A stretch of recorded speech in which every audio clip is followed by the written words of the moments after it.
Good day, fellow architects, faithful followers, everyone in between.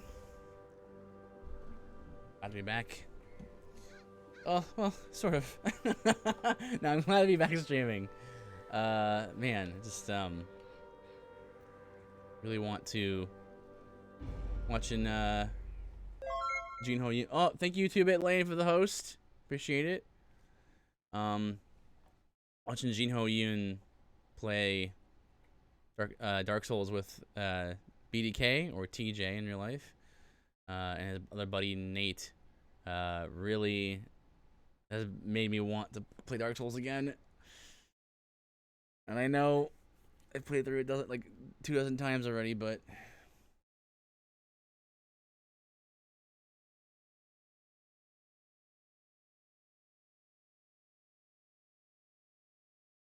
sorry, JT. My apologies. Yes. Our estate was the envy of Herman this Dekesh. land. Yeah, I stream on Tuesdays and Fridays. Thank you, Stream Elements. Tuesdays and Fridays, game stuff, and then Saturdays do my study stream. But yeah, I'm really jonesing for some Dark Souls after watching the 2 playthroughs or the 2 sessions you've had with Jinho.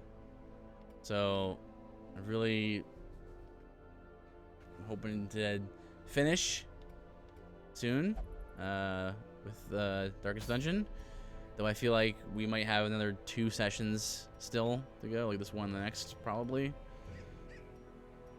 How are you, BDK? Hope you are well. Okay, so we should fight more bosses. Kill more bosses, as Happy Souls would say. And we need to bring in people who will actually go, because otherwise, I guess the level 4 guys will go. I guess we're good to just go in as is. I mean, just chilling. You doing all right? Yeah, I'm doing just fine.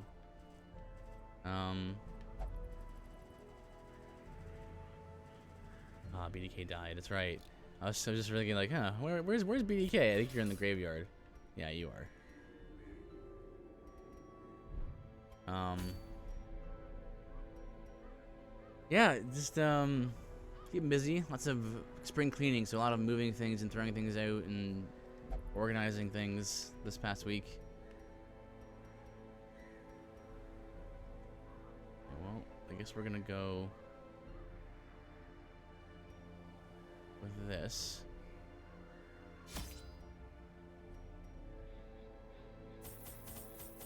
We just have to see what transpires here. Yeah, I have a plan. I want to do what I call the Archmage run. Archmages in my sort of class list that I have. It's sort of like all out magic attack. You know, that's glass cannon basically. Like it's, you know, the magic equivalent of the berserker type sort of class and build.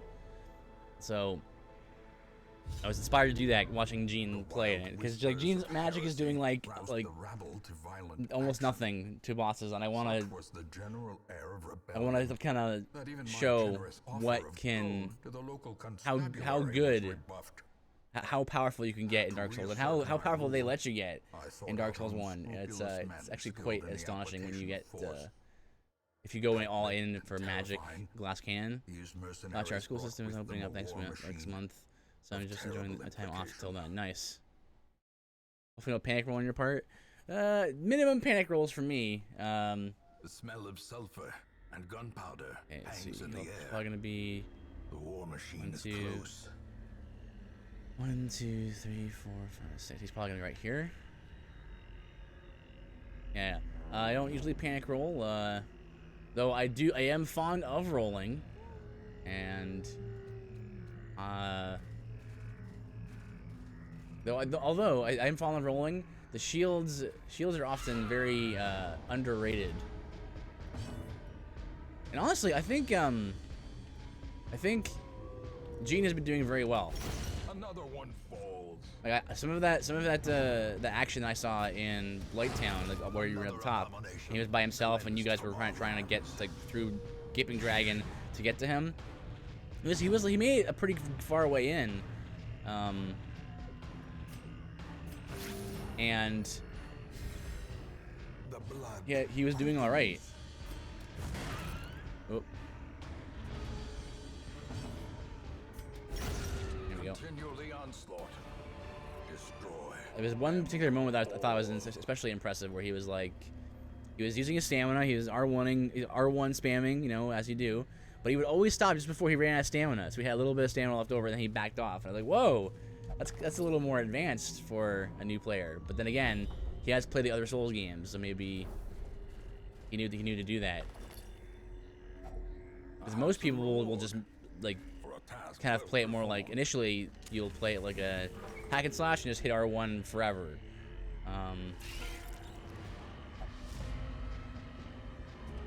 But he seemed to get to understand that much.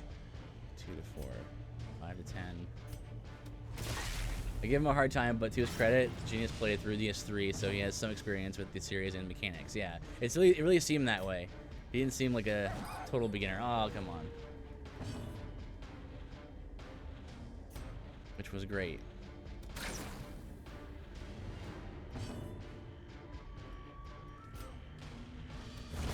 Back to the pit. There we go. Dodge. But yeah, I'm jonesing for some Dark Souls.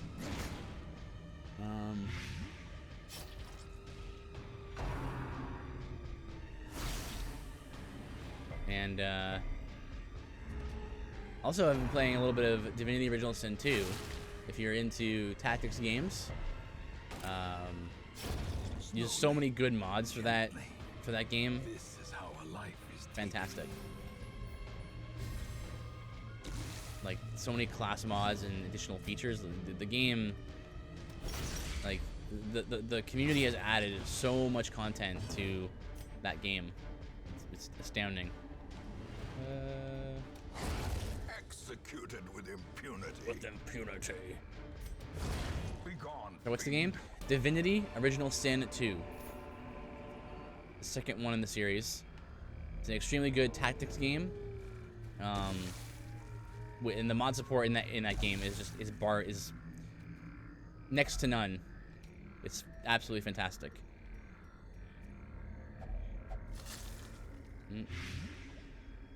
Oh. This is what is this? Iron disarm here. There you go. And if you're into sort of like D&D, Dungeons and Dragons, that game is just so good.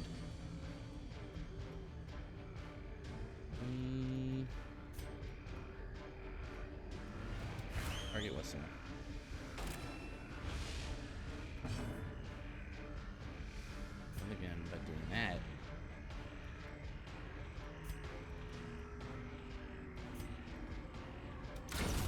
Nice. Obliterated. More damage versus marked. Okay, I haven't played too many tactics games. One of my friends has been trying to talk me into Warcraft. Warcraft. Well, that's more like I believe, I'm not sure, but I believe it's more of an RTS, right?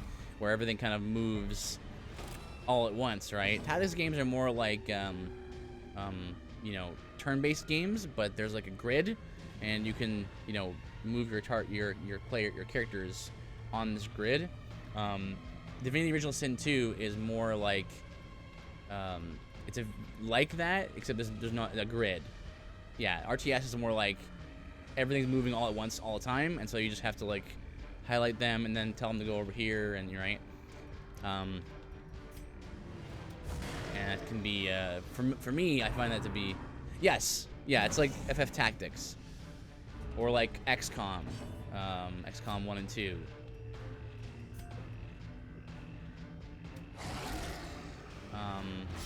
Only in Divinity Original Sin 2's case, it's more like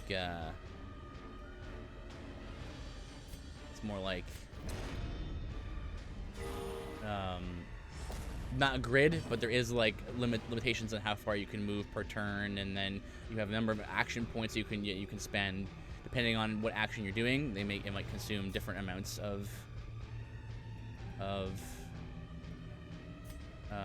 action points. 4 to 9.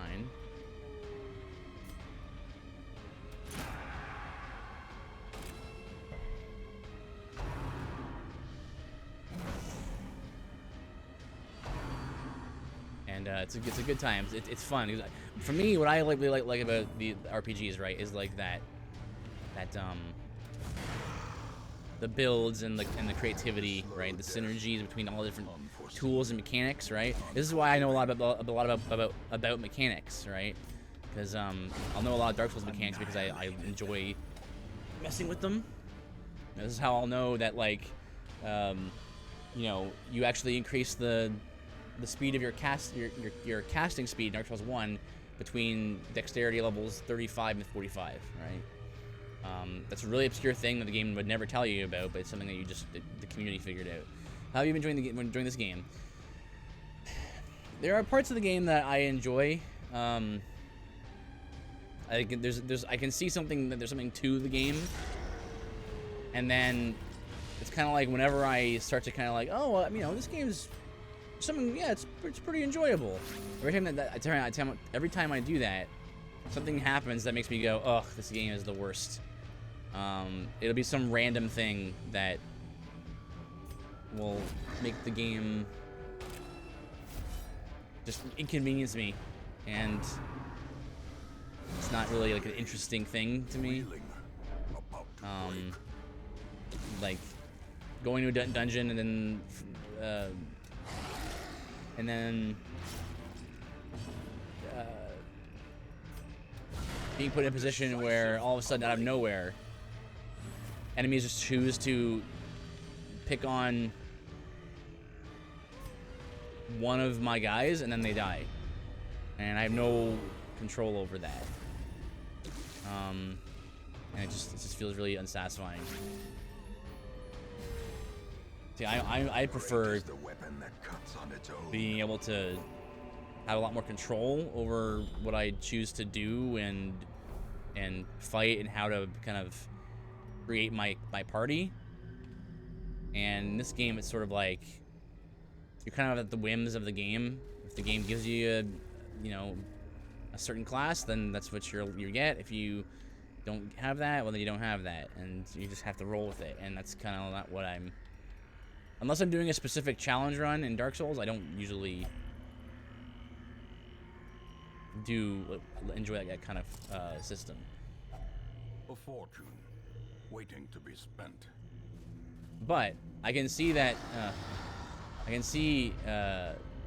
what people see in this game. Like, there are parts of the game where I go, okay, I can see that if someone were into like a just sort of experience where you don't know what's coming around the corner, right? And the idea is to just roll with it, and that sounds like if that sounds appealing to you, then this game might be in your up your alley, right? As the fiend falls, a faint hope blossoms. But for me, someone who values having control over my party members and control over what they do and how they interact with each other, that kind of the roguelike elements of the game put the damper on my ability to do that. Now, there is definitely some like synergy and stuff going on with the different members of the party, and you know the way where they stand in the party order makes a difference, which is really cool, I think. But again, I just think it's dampened by random stuff happening that you just. And again, if it was random stuff in in Dark Souls, right? Like when you play Dark Souls for the first time, you're not gonna know where all the traps are. You're not gonna know where the ambushes are, right? That's to be expected. But in that game, there's not permadeath, right? It's not really. that big a deal if you die. You can just run back to where you die. It takes like 30 seconds at the most in most places of the game. It's not a big deal to die really. Here's like if if a guy dies, they're dead, and so you have to just deal with that and pick another party member to use instead. And it's like, well, what if you like that one? Like, what if you want to use that one? So I'm the kind of player who will like throw myself at a boss for like 4 hours. And I think Jinho said this last stream. He was saying like he's the kind of player who doesn't like to play hard games. I actually don't like to play hard games that much either. But it's more, for me, it's more or less like the fun of figuring out game mechanics in an RPG setting and synergizing all the different abilities and stuff, right? It's all fun and games until 3 guys cry on the death trap elevator, huh? Oh my gosh, I killed myself laughing. It was so funny. I had never seen it happen before. I never play multiplayer or co-op, right? Even though I do enjoy it. So like I wasn't aware of all of the antics that you could get involved in, like getting stuck on that elevator, and like he has very little HP, so Jinho died immediately. Like you guys both survived, but he died. Their formation is Or like broken. when the Gaping Dragon started to attack you guys, and I was like, huh, that's really interesting and weird because I've never seen him do that before.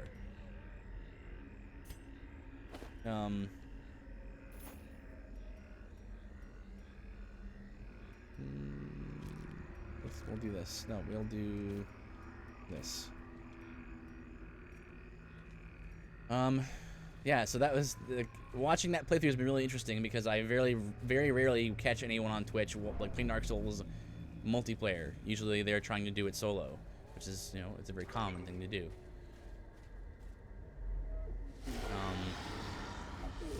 Nice surprise round.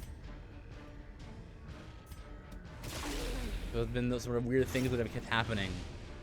Oh man! And when you guys were like, hey, we should have Gene fight Quelaag by himself, and he was just doing that panic scream that he does. Oh, oh, oh! And you're just like, well, what is it? What is it, Ing? Oh man, it's so good.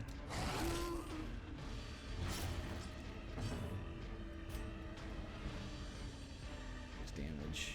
So he's gonna die on his turn. Confidence surges as the enemy crumbles.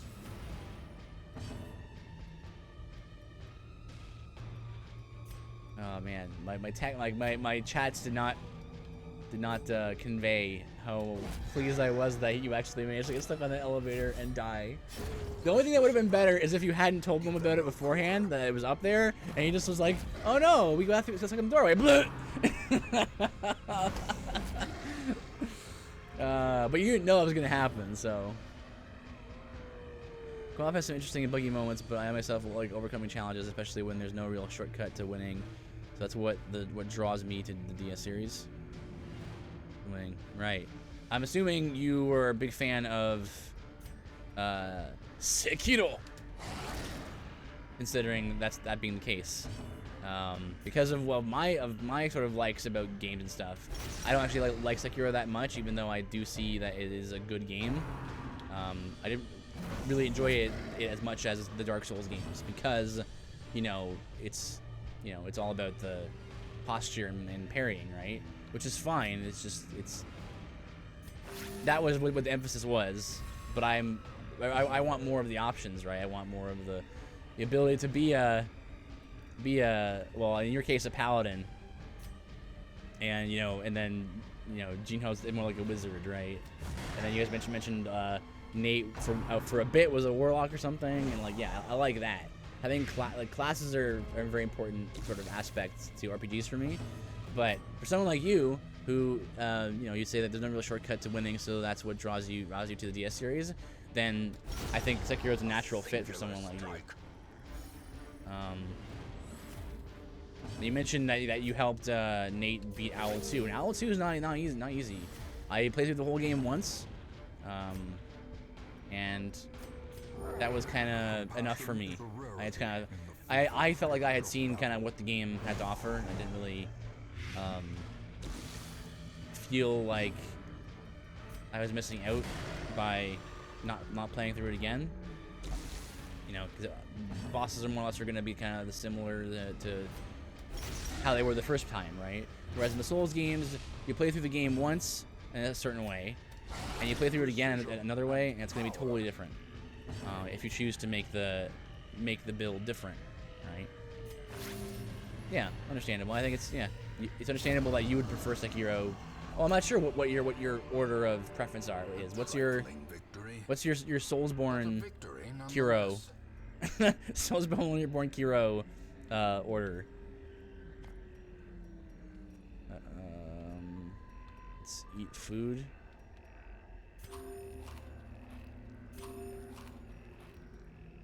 And then let's put this here, like that. There we go. This is why DS2 is my favorite of the series, because there's so much you can do in that game. Lots of bosses, 41 in total. Lots of opportunities for different builds to shine. Despite the game's difficulties in production, the game actually was extremely good at giving every build kind of a time to shine, and it was very satisfying in that regard. Ultimately, I think I prefer Dark Souls 3 overall, especially the Cinders mod version of Dark Souls 3. That if you haven't played that's aces. That's really, really good. A few minor changes should probably be done if you're looking for a more casual playthrough of DS3. Like, I think bosses have too much HP generally in Cinders mod, but aside from that, it's an excellent mod. I actually prefer Cinders mod version over Dark Souls 2. Here to least favorite: Dark Souls 3, 2, Bloodborne, Sekiro, Demon Souls, Dark Souls. Interesting. See, I'm also in agreement that 3 and 2 need to be near the top, and Demon Souls needs to be near the bottom. Now, the remake might change that, right? If they manage to fix some of the weirdness of the original, the jank of the original. Yeah, I would not put Dark Souls that far down the list myself. I put Demon Souls at the bottom, but for all of the games are good. Like, even the worst Souls game is pretty good.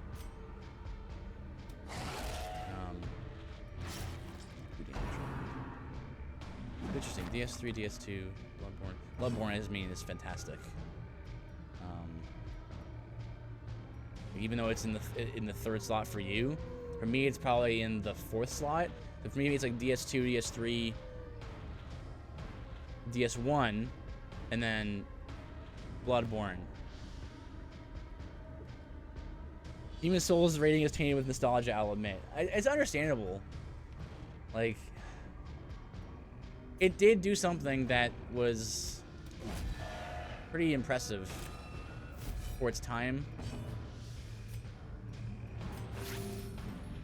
But like, I played it after playing through the rest of the Soul series.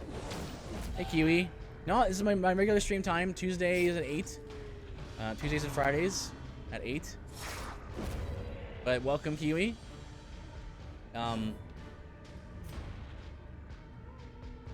No, it's Tuesdays. Tuesdays and Fridays. And then the extra stream that you tuned in for last time was an extra stream. That was on Monday. The end approaches. Yeah, I played the Demon Souls after all the other games. And yeah, I was. So after playing all the Souls games and Bloodborne too, and going back to Demon Souls, it's like, oh my goodness, this game is so jank. Like, item burden is terrible. It's a terrible system. I cannot stand the tedious nature of like going into your inventory and like figuring out what you want to carry, because they all have certain different weights. And it's like, whenever I play, like in Skyrim or in Divinity Original Sin 2 even, or some other game that has like equipment load, I always try to find a way to mod it out, because it's just such a pain. You know, like, I want to just be able to carry everything with me, and just item burden is horrible. Rip 99 euros. It's just like a tedious thing for me that doesn't seem really A devastating blow. really make the system, the game, any more fun. Seize Like this I don't want to momentum. have to go to my inventory every Push five on to the 5 minutes and be like, task's okay, end. what do I want to get rid of here? Okay, I have this item. This is a, you know, like this process too. Like even being like, okay, what do I want to get rid of here? What's this? Okay, this is a common thing. I probably can get rid of that, but it's also a damage plus damage thing. That seems pretty good. Maybe I'll keep that. I don't know. This is worth 500 each. There's only one of those, so I might not find another one of those. So I guess I'll drop it. Yeah, process to me is like not a fun thing. If I could just carry it all and just, you know, play the video game. Maybe that's why I usually don't resonate too well with like Nature herself, a victim to this. Did I bring a shovel? Oh well. Malformed. with Um, this intent. Maybe that's why I don't usually resonate too well with The light, the promise of safety. what do you call it?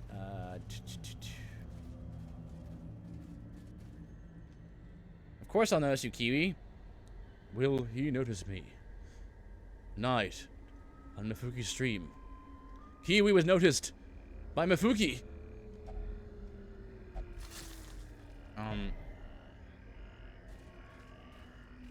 Yeah, so there's like some people love, here's the thing, some people love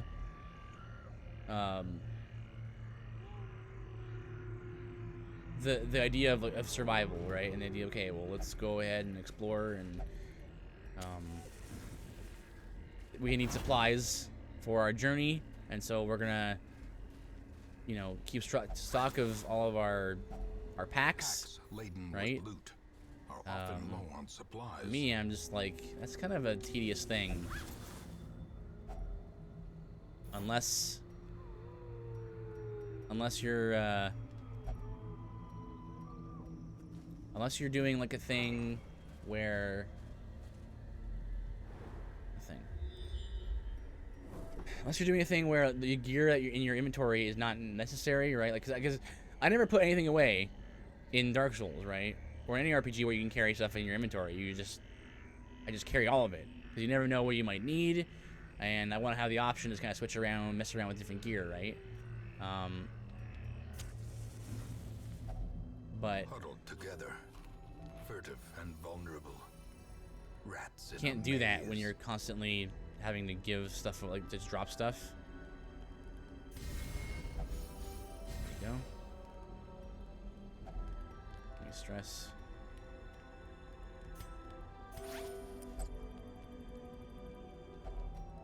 Seven left. Triage. Field dressing. Wound care.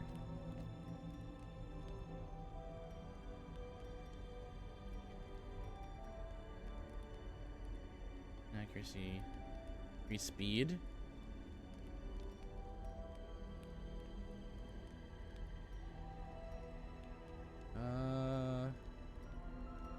Everyone's pretty healthy. Let's go with.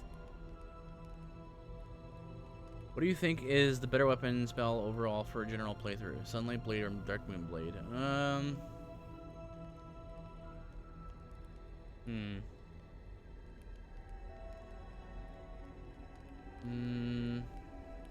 Now, if I remember right, Dark Moon Blade is magic based, and so probably Sunlight Blade would be the better option because I think there's less characters that are resistant to the lightning from the Sunlight Blade than the Dark Moon Blade, and you'll encounter more creatures that are weak to the lightning from the Sunlight Blade, like the Hellkite Drake or other dragons. I would say Sunlight Blade, but Dark Moon Blade's still not bad. You still get a boost in your damage overall. So it's a net gain. So really, it's situational. Which one's better? Because there are places where Dark Moon Blade would work better than Sunlight Blade. But I think overall, I think with the whole game, Sunlight Blade will probably have more places where it's slightly more useful than Dark Moon Blade. But neither is a bad choice. One companion gets speed, eh? Give it to him.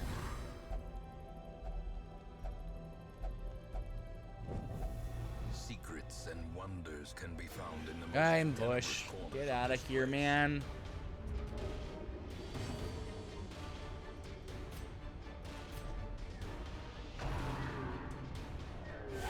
Such a terrible assault cannot be left unanswered. Okay.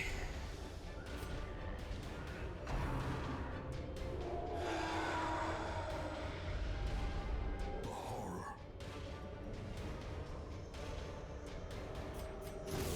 Minus stress. Have to get him up in the front row again, though. I'm gonna hit the back row or the front row. Hold that. Oh, she's invisible. Target whistle to lower his defense. Also, for your glass cannon build, are you gonna wear the ring that doubles cast but halves HP? No, I'm not gonna wear the Dusk Crown ring. Because my build's gonna be strictly about doing more damage. So, I'm gonna be using the Tin Crystallization Catalyst, which actually halves my casts, but gives me an extra boost in magic attack. And you're gonna see how much damage we're gonna dish with that. We're gonna do a full out glass cannon magic build, the Archmage build as I call it, and it involves a combination of Belling Dragon Crest Ring, Crown of Dusk, and then the full build will be Crown of Dusk, Belling Dragon Crest, and then there's and then those are the main two things. And then Power Within in the left hand, 50 int ultimately, yep. White Dragon Breath, Festering fear Crystal Soul Spear, consumes the mind. Crystal Homing Soul Mass, Dark Bead, Prodigious size and alone does not yeah, that'll be display kind of the final shroud thing. of 50 flame. int for White Dragon Breath.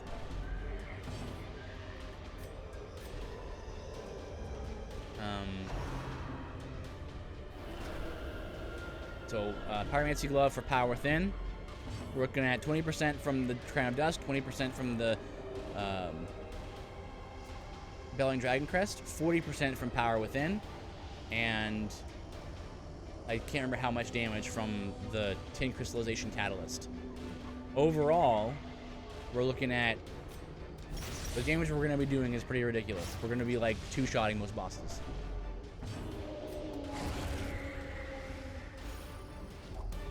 In Radiance, may we find Endgame, I think I should be able to two-shot Gwyn, and I should be able to like 6 or 7 shot like Manus and Calamite.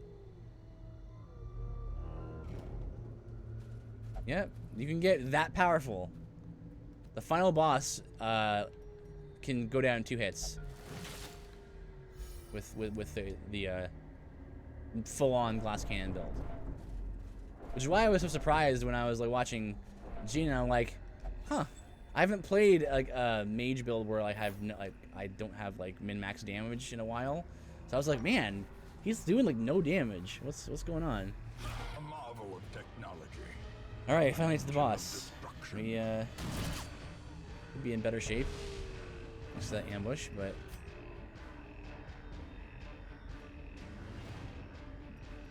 let's see. So the Fuse Man here, he's the guy who's gonna wipe the fuse. So can we just get rid of him?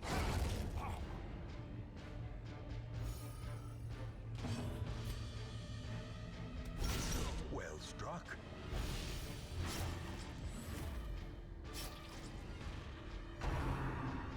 Yeah, I'm excited to do it. I've done a number of different kinds of gimmick builds, and I love doing them.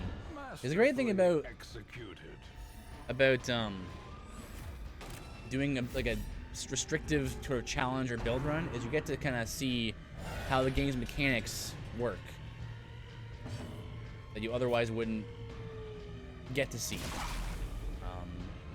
A lot of mechanics in the Souls games, it doesn't matter that they're in the game for most people because they just never mess with them, right? They never mess with charm or having this, stack poison and toxic, or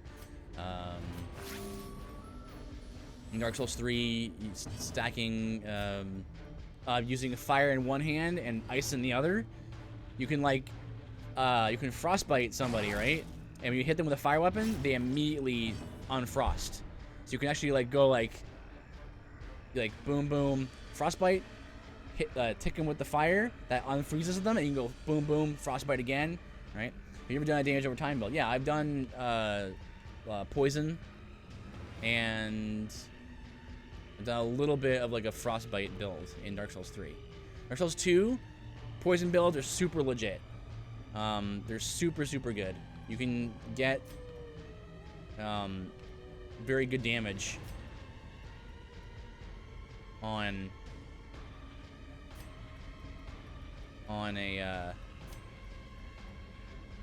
poison, and there's a lot of support in Dark Souls 2 for poison. You can get the butterfly set that gives you a poison aura. Most people don't know about that. You actually have a poison aura effect on a. Let's see what happens here. On a piece of armor, which is pretty great.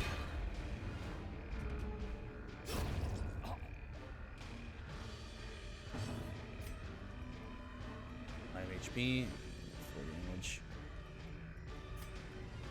And then, of course, Manslayer is a very common katana weapon with poison on it. Very fast, very strong.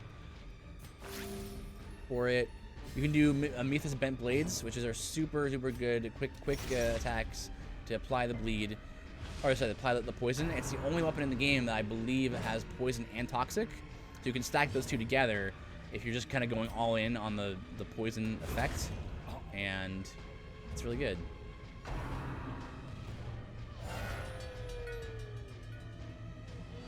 Nice. You only called for 1 reinforcement.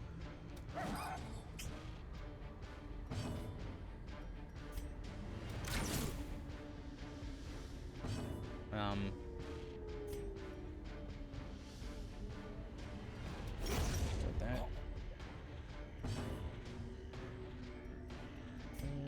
1 to 2 damage. 5 to 8.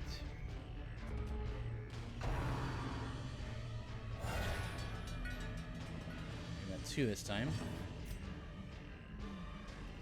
He's immune to bleed, pretty much. Oh, whoops! I meant to. Oh well. Stop dodging, you monkey.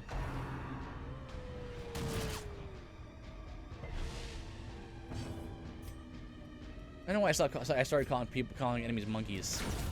Decimated. Because they're nimble. We got monkey.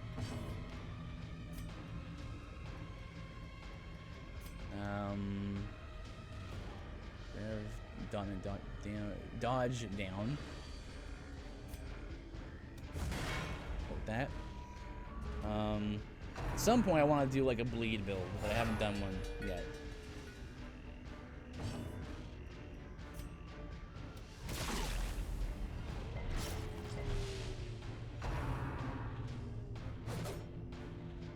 Double dodge, good. What is the dodges? What are these dodges?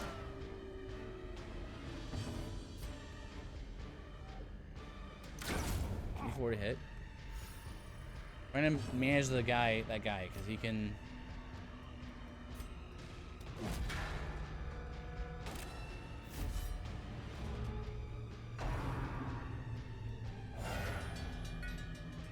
Light the fuse there.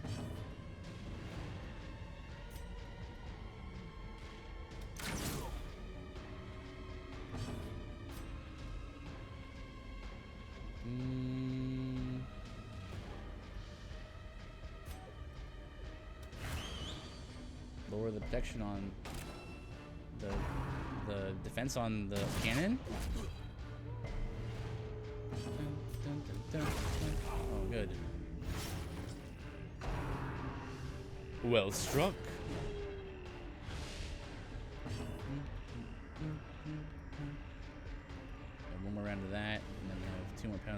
Rounds of riposte.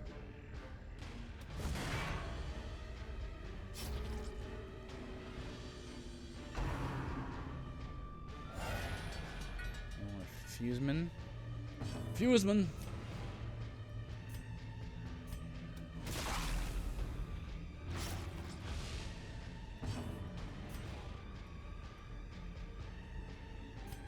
I hope that the dog can carry me here. 6-2-11. We got 6 damage. He's gonna die.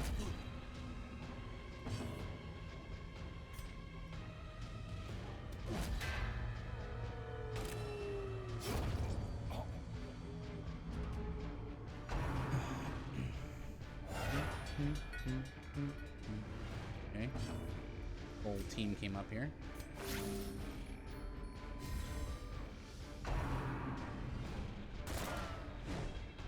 Wow, full dodge round.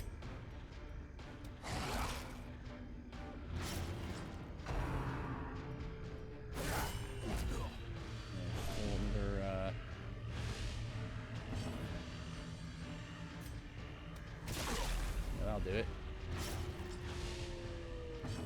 I'll do the trick.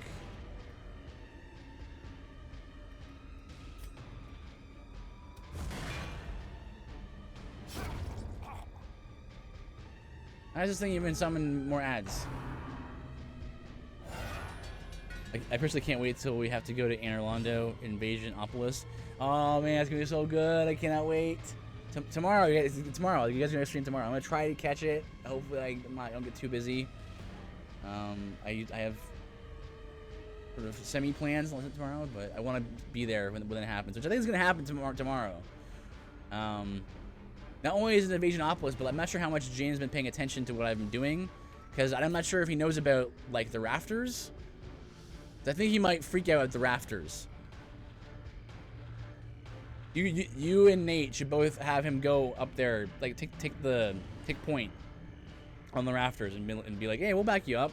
We're behind you. Go ahead. And he'll just be like, oh. There's the platform. I can barely stand on this platform. Yeah, yeah. I want him to experience the rafters.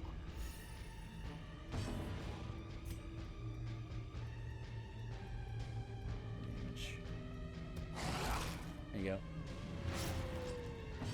Oh, whoops! I was attacking the wrong person. Now that guy's gonna light a fuse on our backsides. Now I can't hit the guy in the back.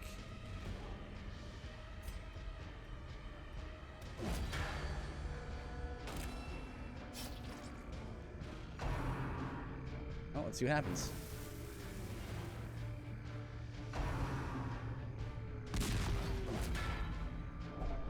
As life ebbs, terrible vistas of emptiness reveal themselves. That and the Silver Knight's trying to shoot you off. Yeah. I'm gonna try to shoot you off. It's not a problem in It's not a problem in solo, because you can just go, maneuver guys, but in co-op it might be different. They might behave strangely in a way that might cause the Silver Knights and stuff to cause problems. That'll be interesting. 6 HP, 4 damage that round.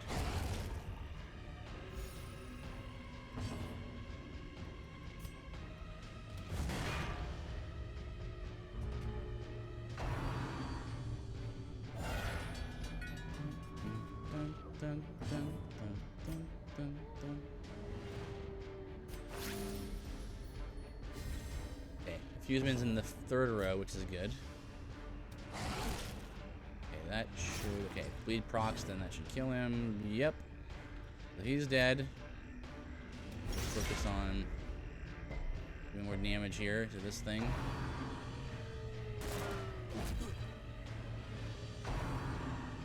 Shank.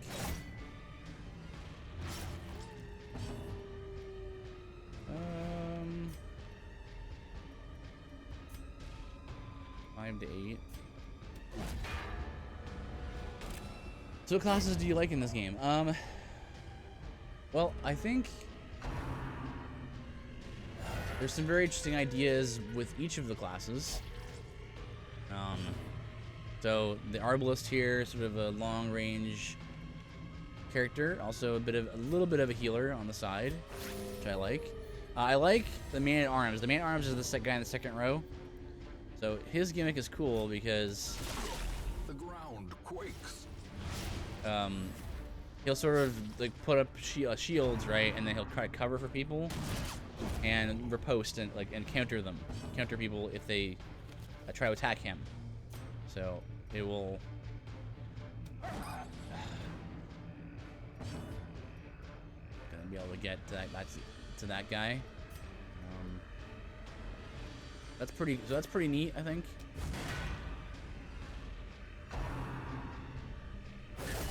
Unnerved. Unbalanced. There's a few other characters who can, switch positions. Like they can attack in the front row and then go into the back. Injury and despondence set the stage for heroism or cowardice.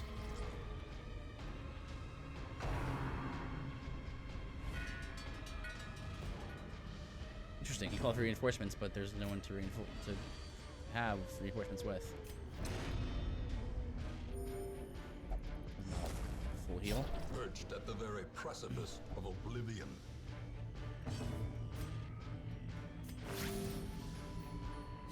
So yeah, that can shot is pretty deadly.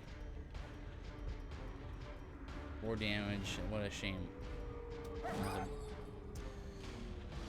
Have to see if I can. Well, I can't. Again, I can't hit him with Man-at-Arms. You can only hit the first 3 rows, so can't do anything about that.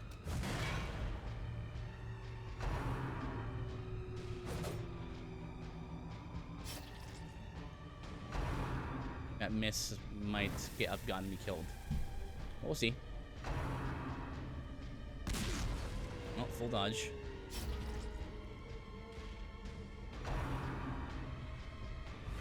Reinforcements, and then again, nothing happens, and yep. Okay, so he's gonna die next turn, like the Fuseman, so I'm gonna leave him alone.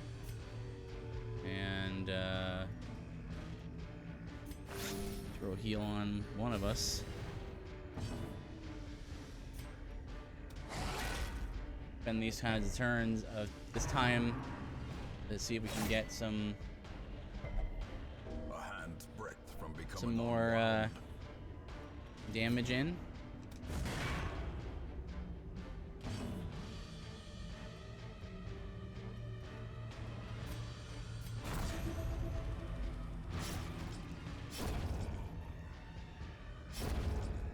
Okay, now he's gonna call for reinforcements and get like more guys. Okay, Fuseman's in the 3rd row, which is great. Can't mess with that. Confusion, nerves, and panic.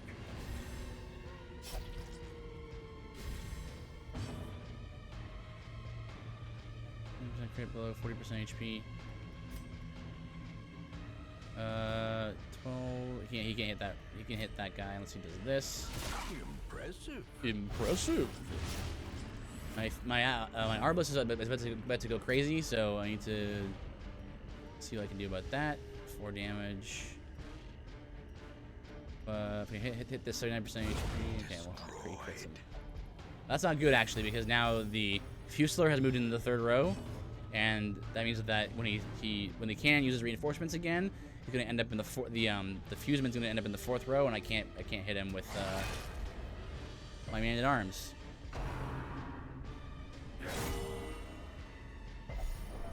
Interesting. On the brink, Why did he heal? facing the abyss.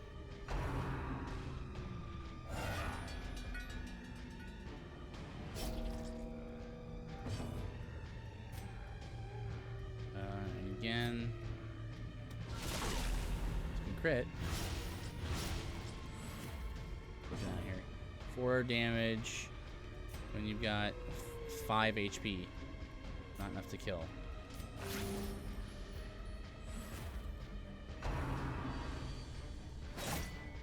did not put up the counter, so there's a chance I can still get this. But if this hits, okay, good. We got 15 HP left to go. That's another 6, so we're looking at 9 more HP. Another round of reinforcements. Fusement's in the 3rd row, good. And we got punished for 5. Gives us 4 HP left. Now if we use Hammer the Rush on him, I killed him. There you go. Twisted metal and splintered wood. At home amongst the headstones. Okay, we're done on this mission, so let's take this and put this in here. Let's take this and put this here, and this and put this right here. Close one. There's a few like close calls there where it was if one thing had gone wrong, that would have been it for them. What do we got? Hey, no diseases and no bad quirks either. Excellent. Stressed out people. That's okay. We'll treat them in the sanatorium A fresh irritant and put in some new characters. a sanguine memory to me. Need more busts for stuff. Alright, so everyone's stressed out. So yeah, not the sanatorium, the Abbey.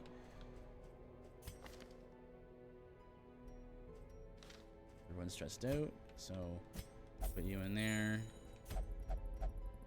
Of course. Most of these guys stay alive even at 0. How does that work? So when they get put to 0 HP, because this game just really loves its random things, when you get to put to 0 HP, any source of damage has a chance to kill you. And so you need to be healed off of Death's Door, which is when you have 0 HP. That includes stuff like DOTs and stuff. So you just kind of have to hope that it doesn't happen. But of course, as you can see, it happens to a lot of people. Yeah, so like this character bled out, and even you, BDK, you succumbed to blight. So like a poison effect killed you. You were at 0 HP, and I didn't have a way to heal you, and you just died. But it's just a chance that can happen.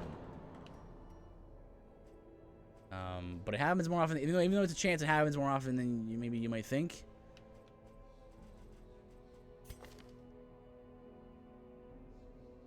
Yeah, I couldn't do anything about it. I wanted to save you.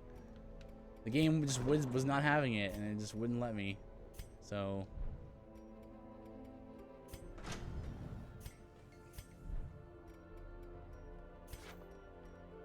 let's see. I want to get another upgrade to our stuff here. What do we need?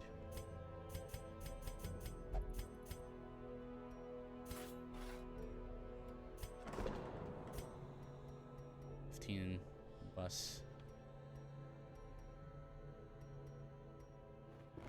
Gilded icons and I dogmatic wonder why they didn't do rituals. something like D&D death saves. Yeah, so I think it's what they were kind of going for, the idea. You're at 0 HP, and then you have like 3 death saves and all that.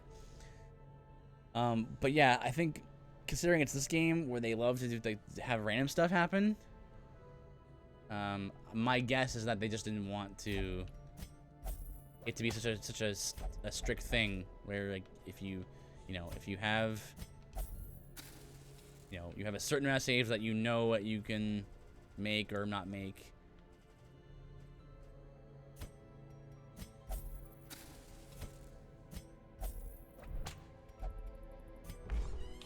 Ugh, the tavern.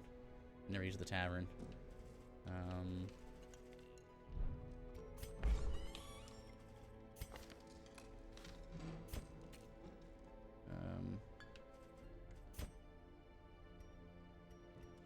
Guess I'll put you in there.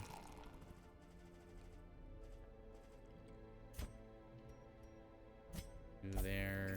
You there. So much stressed out people. So many stressed out people. Okay, so we'll go with that. Now let's see. What else? What's next?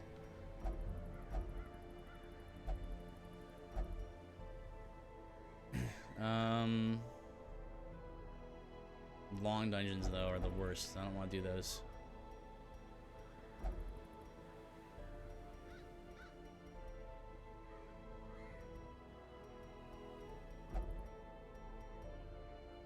Or champion level 5. This seems really good. Well, maximum HP is bad, but 100% of rune battles. The champion characters? So any level guys. Guess I can take out level 5 guys, level 4 or 2. No, level 4 will go. It looks like.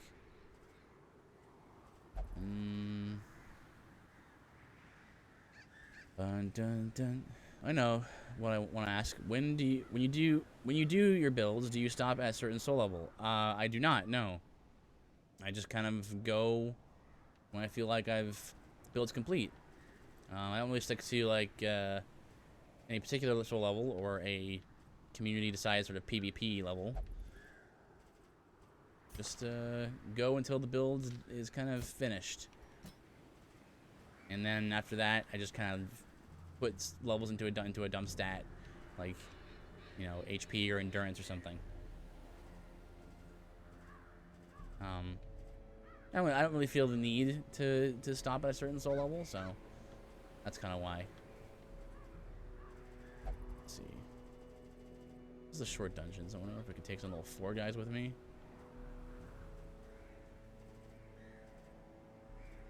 Dun dun dun dun.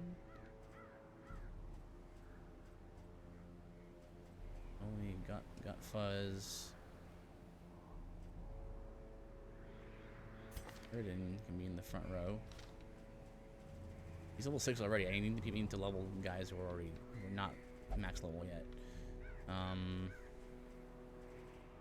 What about you? You can go in the 3rd row. You can use this. Use that and that.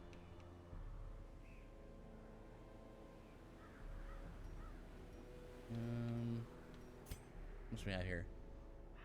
Flashing daggers.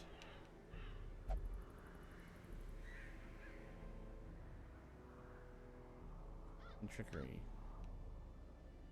Kick to the face. Armor piercing. Okay, let's go back to town here. Upgrade retro rewind pods stuff. I think I want to take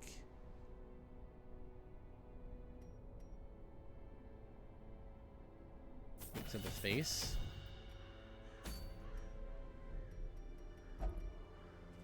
I'll take her along with me. Get rid of lunge. Take that. That'll put her in good spots for the 3rd row or the 2nd row. And the 1st row, I need a frontline fighter for the 1st row. One of you guys will do. Let's take Mainnet.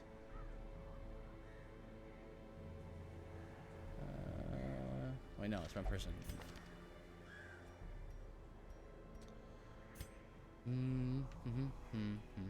Let's 10 ranged kills. Yeah, I'll take her, put her in the front.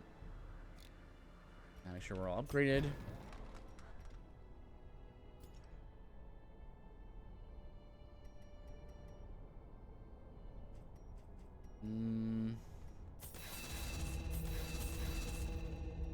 That's upgraded.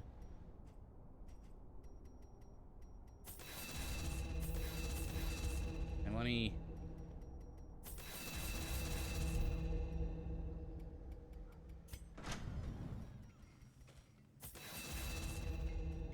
Money, all this money spending is hurting me. Okay, hopefully, like, see, like losing a character would really suck because you just have to, all those resources you spent on that character are just gone forever. You know. Like I said, right? I'd rather spend hours working on a boss and chipping away at him and figuring him out than, you know, going into a playthrough and then potentially just losing everything and dying. That doesn't sound that fun to me. This is the cove, so I'll take some of this and this and this.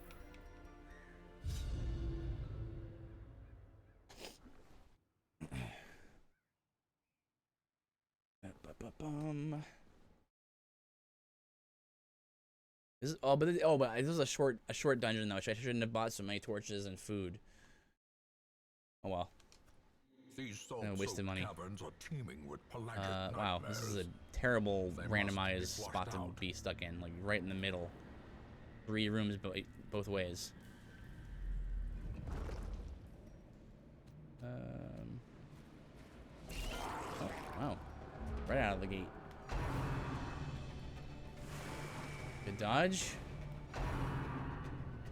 But yeah, I think for me, like, you know, this, I'm about ready for the game to be over now. Like, I feel like I've seen.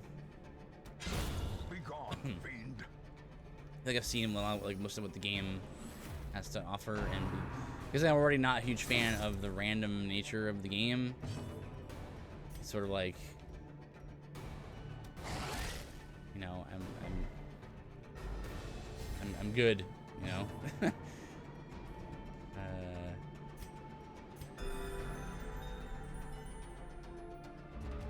Like in Dark Souls, I can't get enough of the Souls games. Like, I will play through one, and then the first time I played through Dark Souls 3, I was like, I beat the game, and I was like, well,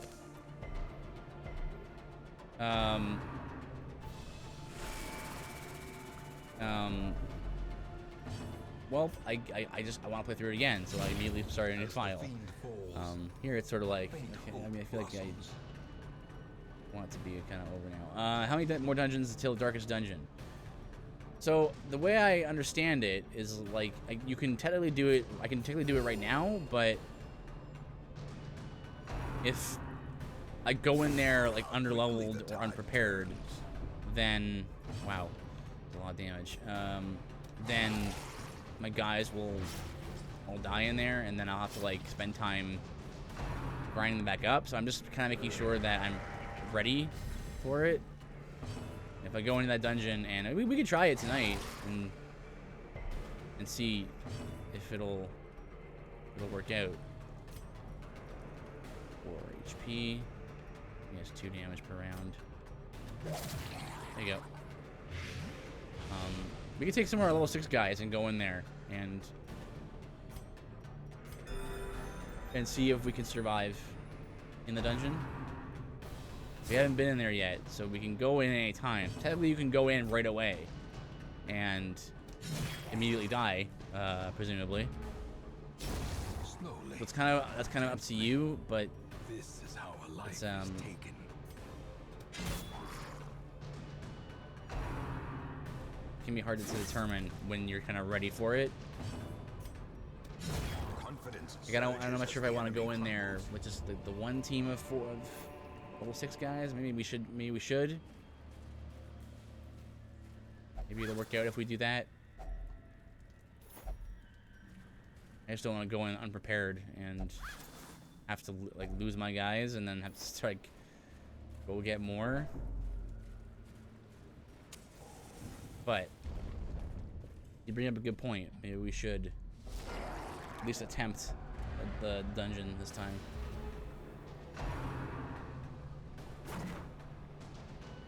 Yeah, I'd rather you be fully prepped. Yeah. And I might be fully prepped, and I'm not sure. I have a lot of health.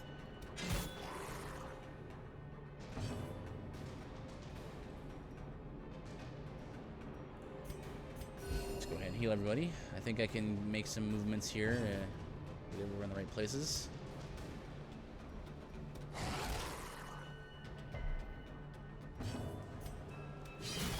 Breakthrough to get through things.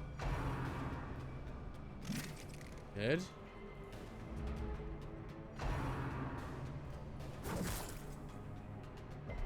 Good, he resisted the move. Nope, not that time.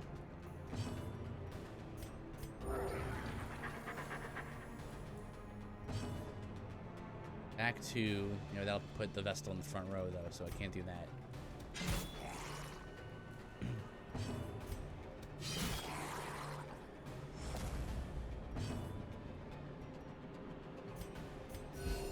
Compassion is a rarity in the fever Compassion is a rarity of battle. in the heat of battle.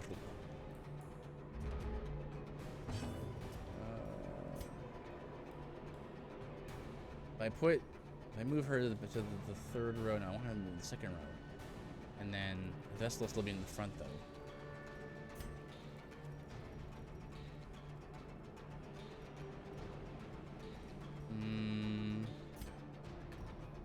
Let's keep attacking, I guess. Dazed, reeling, about to break. Good, stop hitting me. Yeah, do that. Pull her forward.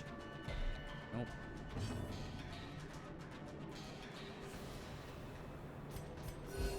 Soothe. What game did they add gestures canceling in? I know one instance where it almost got Nathan killed because he couldn't cancel his gesture. Dark Souls 2, I believe.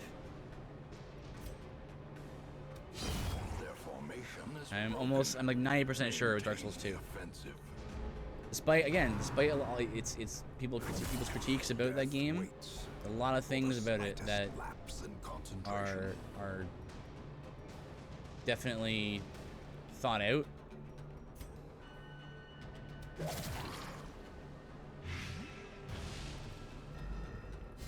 It's done.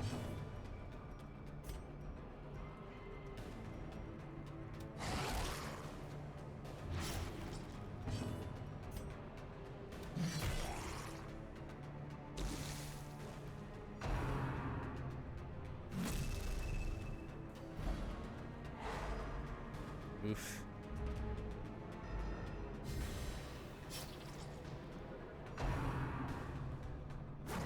So you can definitely tell between all the Souls games, you can definitely tell a sense of progression.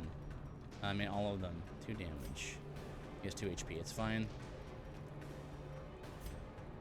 49. This is 510. Bleed. Go with that. You can tell there's definitely a sense of progression, right? Every game since the last one has certain improvements, right? For example, jump on circle is a terrible thing to have put jump on.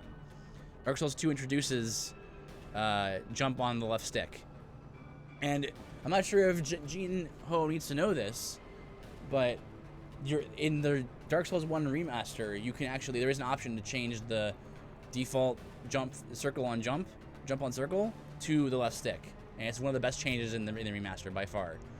It's because that game needed it. I have to unlearn my habit of like holding the left bumper to try to overcome that terrible limitation in the original Dark Souls game. Let's see. Let's go right here. For death by inches. Death by inches.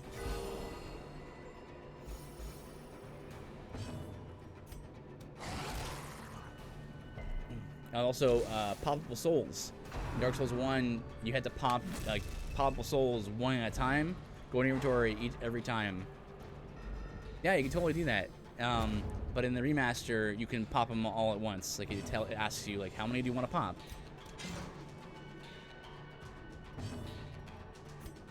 Which is an improvement that was also put in Dark Souls 2 that was later retconned into the remaster. There's a lot of good things about Dark Souls 2. People don't give it enough credit. Especially when you consider how the production woes that were involved in that game. There were a lot of problems with the production.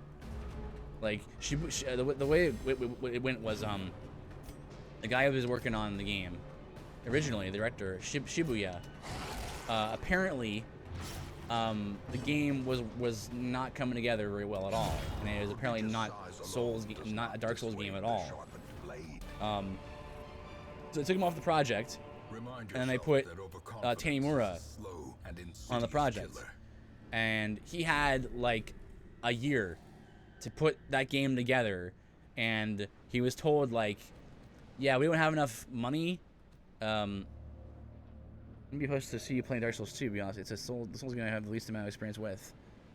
Yeah, no, I definitely want to. Well, I haven't played Dark Souls 2 in such a long time. I do want to do a couple of playthroughs in Dark Souls 2 for sure. There's a couple I need to do in Dark Souls 1 before I get to it, but I definitely want to do it. But so you put you right here, and put you right here. So Tanimura, he gets to put on the project. He's basically told, yeah, we don't have enough time or money to make new assets and stuff like that. So your job is just to fix this. Like, take all of the different parts of this game and just make it work. And he managed to do something that not many people could do. 90% chance there to cruel machinations spring to life. Do that. With All right. a singular purpose. We have a thing here.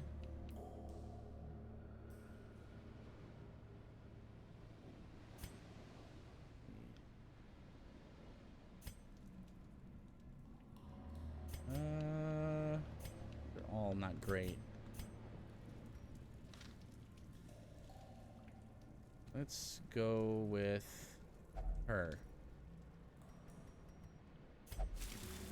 Fan healing qualities. Bad gambler, quick removed. That's not a good one. But it is one of her skull ones, so. But Tanimura managed to figure out how to make this game work and have a lot of good improvements in it too, while also just putting it all together, right? So the reason why people will complain about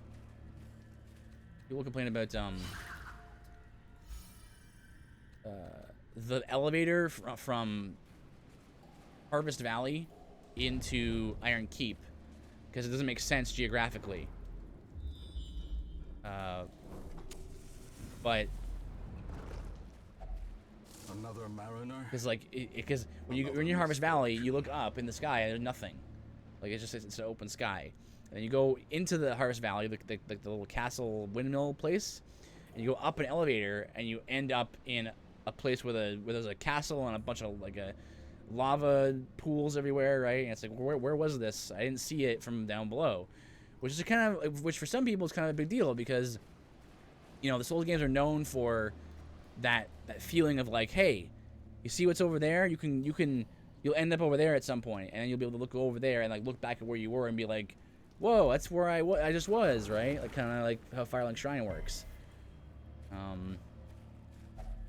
People had a big problem with the way that was designed and stuff, but that's why it's like that. Is because Tanimura was like, oh man, what am I gonna do? Okay, I'm gonna make the world make sense as best I can, and I can't make any more assets for the game, and so I guess I'm gonna have to put Iron Keep here, even though it doesn't make that much sense.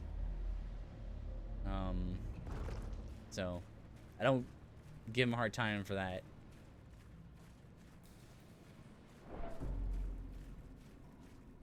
I mean, like, look, you can just chalk it up to it being time is convoluted in Lord Ran, right? Solar himself says that. Maybe that's the excuse you can lay as to why some of the geography doesn't make sense.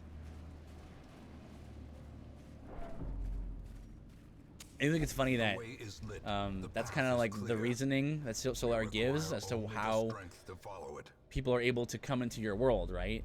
Like, the summons that you summon and the phantoms that you summon, they're heroes from past and future ages and stuff, right? That's the excuse that he gives as to how it's possible. It's like, well, that's who these phantoms are, is that these are who these people are. And can't hit either of those guys. and they kind of like fully embraced that in Dark Souls 3 in the Ring City DLC, because the Dreg Heap is like the converging of all the worlds all at once, which is why the Earthen Peak is there.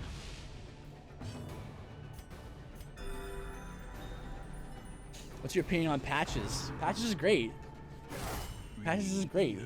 He trolls the player in the most comical way. Like, he never does anything that is too permanent to your playthrough. Like, Lautrec is more intrusive than Patches. Patches is just like, oh, hello there. You're the paladin. You're the cleric, are you? Oh, wonderful. We can be best friends. Give them no quarter. Tell you, there's a bunch of treasure over there. It'll shimmer you blind. Can't wait for you to see it. It's gonna be so good. And then he just pushes you off a cliff. He does it in every game. And he's kind of become this meme where it's like, okay, where's the Patches of this game? Where is he? Guy's gonna try to push me off a cliff.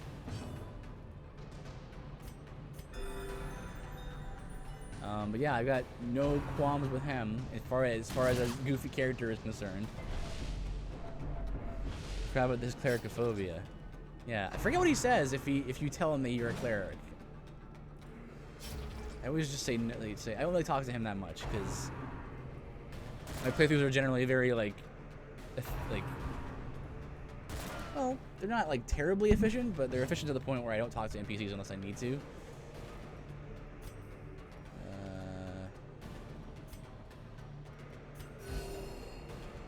But he's a shopkeeper. If you manage to not kill him, how did you? Now let's calm down. Has he found out to fight you? Oh well. I dropped the Crescent Axe. Crescent Axe is a good weapon. Crescent Axe will really help you in the Tomb of the Giants. He's like, well, he puts the trick on you, and then he immediately is like, how did you? Let's calm down. Clearly, I was not thinking straight. You know how it is. You're an undead. It's crazy, Let's be friends, anyway. And he's just such a goofy character. I wish more. Okay, for example, I wish more invaders were kind of like fun like that. Like when Mr. Jackpots showed up, that was so funny. I wish people were a little more interested in being quirky and kind of like doing stuff like that, right? That's exciting. It's unpredictable, right? The few times that I was I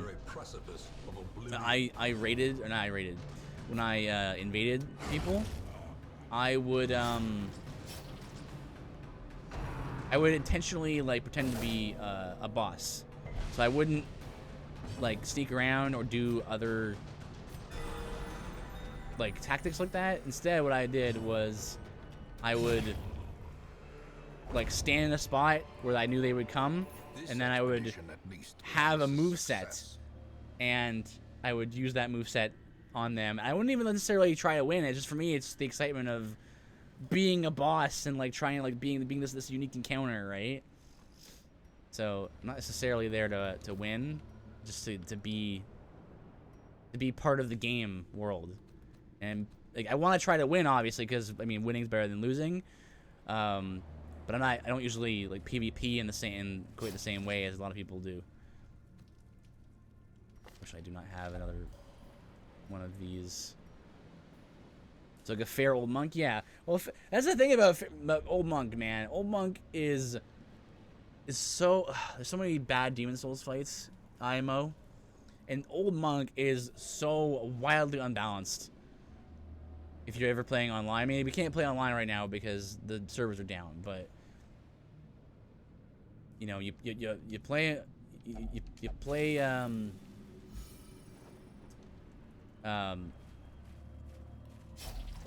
old monk, and you either get, if you play online, you either get indefatigable purpose. This is supposed to be a short dungeon. How am I dying? Like, anyway, you either get a guy who doesn't know what he's doing, and it's just like, I'm just gonna just mash R1 and then, you know, and then you kill him. Or you fight the guy who has the scraping spear and the 99 full moon grass. And it's like, how is this balanced? Like, it's not, right? And it's like, this is a boss you have to defeat to get through the rest of the game. So like, how could you design the game a boss where they can just have 99 full heals and a scraping spear? It just doesn't make any sense to me.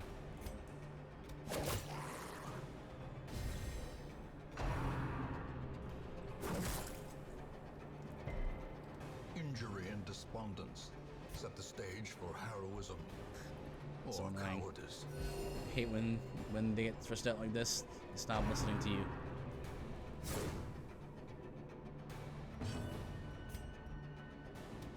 Impressive. Impressive. Resisted, of course.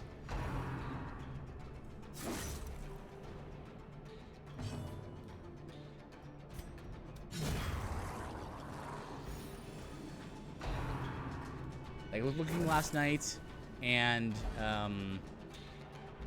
the Spear of the Church fight are both, in my mind, they're better fights because they're a little more balanced for engagement.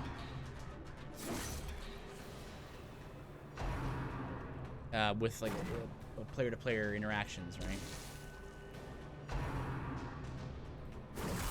Unnerved, unbalanced.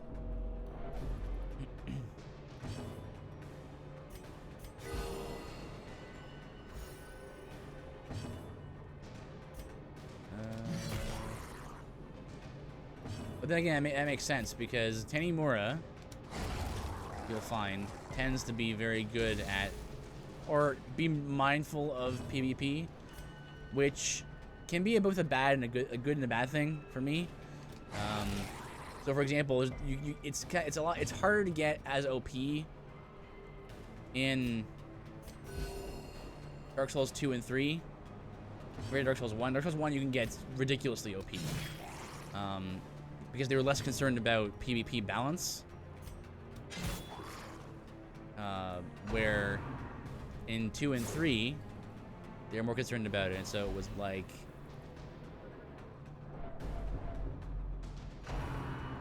the fights like Looking Last Night and Spear of the Church more balanced.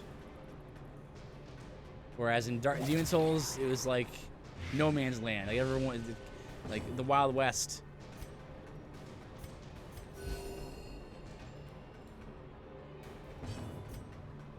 4 HP, 3 damage.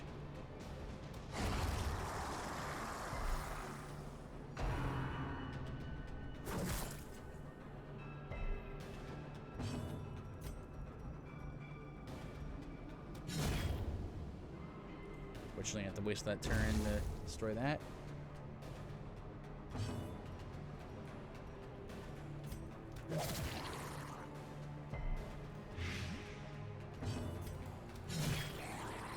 Nice. This Nice. slow death, unforeseen, unforgiving. Okay. Another coral. Man, I should have brought more coral things. Demon Souls had the stun lock war scythe shtick, right? I'm not as familiar with Demon Souls. That sounds right. The one I know of is the scraping spear, because in that game it's the amount of souls that you get for killing enemies in that game, outside of like maybe the Shrine of Storms, is so pitifully low that to upgrade or to repair your gear is not cheap. Whereas normally,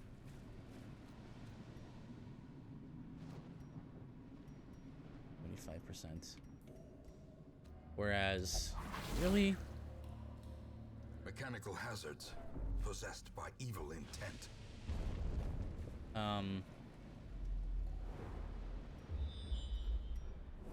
2 more battles. Okay.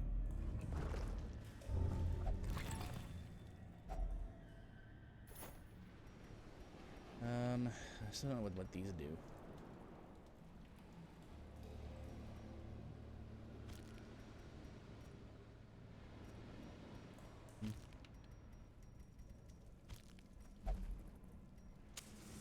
As the light gains purchase, spirits are lifted, and purpose is made clear. Surprise round, good.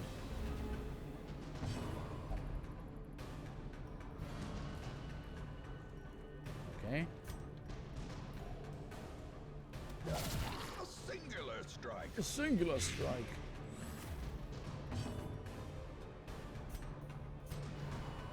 Ugh, let me heal you.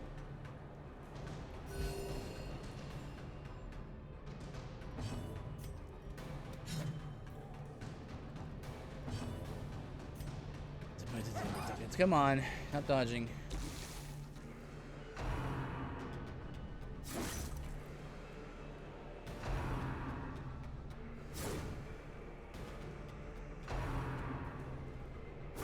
Exposed to a killing blow. Alright, we can move. Can I move you too? Yes, good.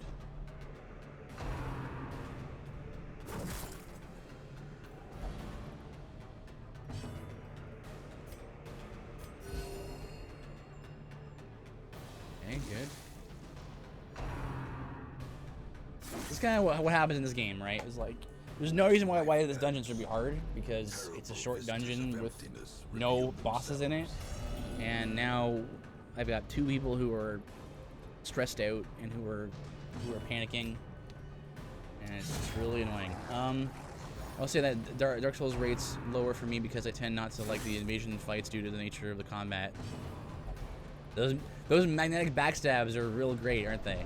I enjoy fighting players in PvP immensely. I think I told you that I played the arena overnight on the day I got it. Yes, yes you did. That's right.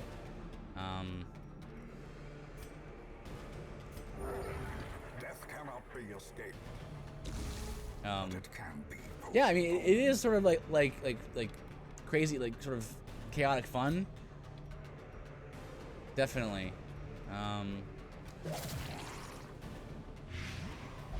Can be a bit of a pain to manage, like on a 1v1 basis, but I know that on like invasions can be fun, and like big battles like that are possible in DS2 and 3, because DS2 and 3 are the games that introduced. Well, DS2 is the game that introduced it, but it was further implemented in in DS2 and DS3, where you have what is it? You can have four summons and 2 invaders, and then they have all these different covenants that help you. That like people will invade your game either to defend you from the invaders, or to help the invaders. Or in Dark Souls 3, you can just be a mad phantom and kind of attack whoever you want. DS1 invasions. I swing, guy poisons and circles me. Welp, I'm dead. Yeah, that is basically how it goes, eh? It's not. And like you can try to like get out of it, but you're gonna magnetize to them pretty good. Which is another thing DS2 introduced, which was you can whiff backstabs, right? Because you have to initiate the backstab first. There's a couple of frames where you can get out of the way, and you know that if someone like has punched the air, or has tried to go thunk in Dark Souls 3 and missed you, you know that like you just barely dodged a backstab. You like were a couple frames away from getting backstabbed. So that's a much better system than just being like, yep, it works. And now you're gonna be just whoop, like right behind him and then backstabbed. It's just a lot more satisfying and better balanced. This is why, by the way, even though Tanimura, it was one of Tanimura's first sort of gigs as a director to be like, hey, fix Dark Souls 2. He was so successful in fixing Dark Souls 2 that he went on to be the co-director for Dark Souls 3.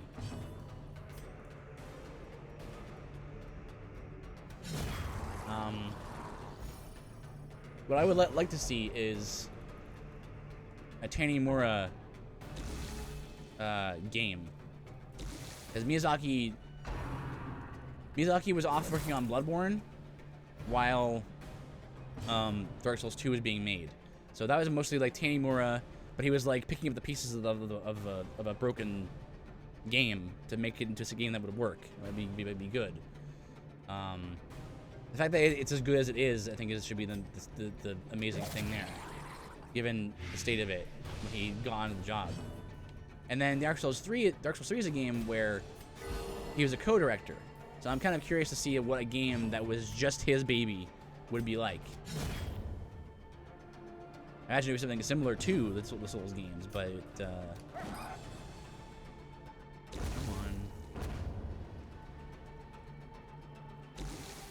on. There were a lot of things that he introduced into the Souls series that carried on, and like for example, warping from the start, right? Yeah, I'm curious as to say what kind of thing would he create if he had total free reign over it. And so warping from the start was something that he introduced. Success so clearly in view. Or is it merely a trick of the light? And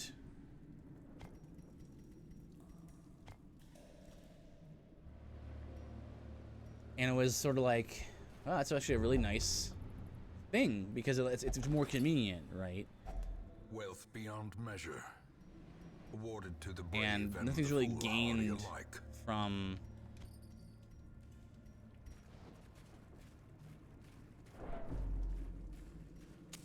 In Radiance, may we like find having to victory. backtrack and run around everywhere. So he just figured, let's just put the warp in right away. Like as soon as you get to a bonfire, you can warp to not only warp from the beginning, but also warp to any bonfire, any bonfire. And that was put in Dark Souls 2. And you notice what Miyazaki did during Bloodborne. In Bloodborne, you have to do the thing you did in Demon Souls, where you have to go to back to the hub world and then go to where you actually want to go. Whereas in Tanimura's versions of the Souls games, he goes, you know what? You can warp from the start, and whenever you find a bonfire, you can always warp to that bonfire, back and forth from the hub world to that bonfire. I think it's a much better way of doing it. Much more convenient. And again, not necessarily wanting the game to be the easiest thing ever, but little things like that don't do anything other than just to make the game more convenient and more fun to play. Because the fun of the game is not in the backtracking and the, you know, in the case of Demon Souls, right? The fun in that game is not. The true test.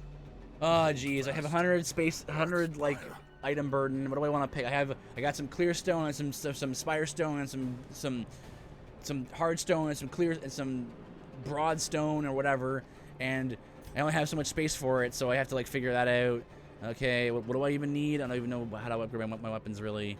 And then as the games went on, you see that like that kind of fell by the wayside. It was kind of like, you know what? By the time you got to Dark Souls 3 and Bloodborne, it was just like, you know what? In Bloodborne, you got shards, you got twin shards, you got chunks, you got your blood rock.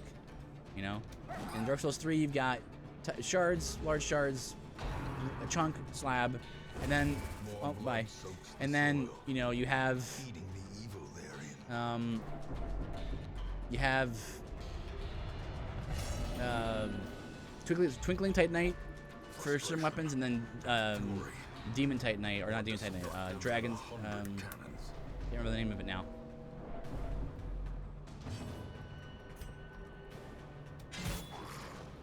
But it's the other thing that you have to use on certain weapons as well.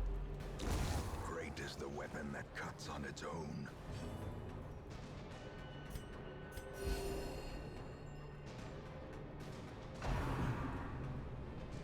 I mean, what's happening right now is, of course, ridiculous because it's supposed to be a short dungeon with no bosses. These are all basic enemies, and for some reason, the game has just constantly been rolling in such a way that I'm dying, and I have no control over that. And I would not normally be bothered by that, except that these guys are now dead permanently. So that's kind of dumb and sucks. Like I just said, I spent a lot of time putting resources into these characters, and so now they're just going to die. So that would be good if they didn't. The good old days of multiple materials. I platinum Demon Souls, so I had to max each type of weapon. Oh man, whoa, that's dedication though. I haven't even platinumed the Souls games, because a lot of them are about like making one of each, you know, weapon type or whatever, like into max level, and it's kind of not super interesting to me. So pretty excited I'd opt out of that. I'm not a huge platinum like achievement hunter, you know.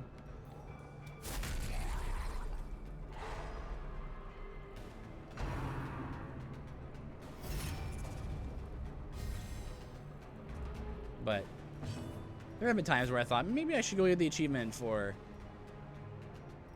the Souls games, because I do play them so often. Precision.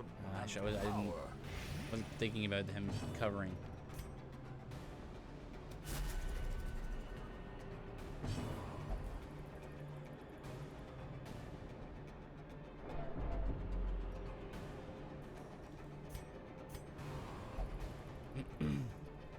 Might as well just stay in here as it is.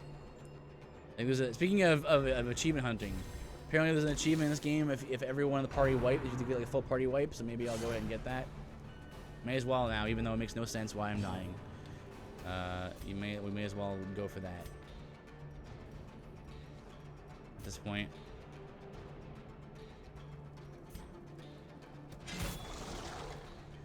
I think getting all the rings was the most painful because of the character the world tendency and stuff. Yeah, I feel you on the planet. It's literally just bragging rights. And I don't even brag about having them.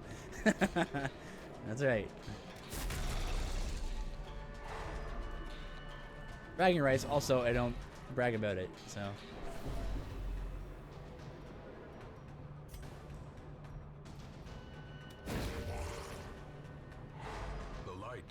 Promise of safety.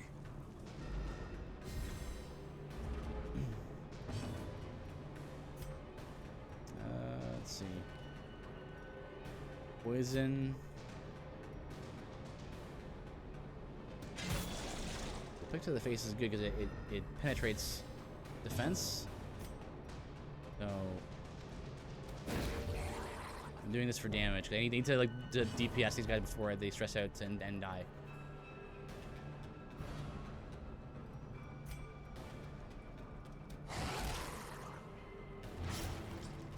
Because another like round or two, my Houndmaster and my other one, the Stabulate, the Grave Robber, is gonna die.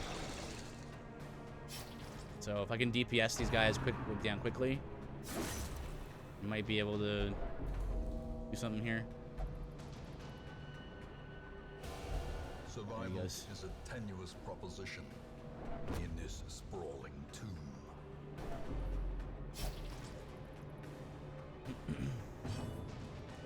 She can't do anything in the first row, so.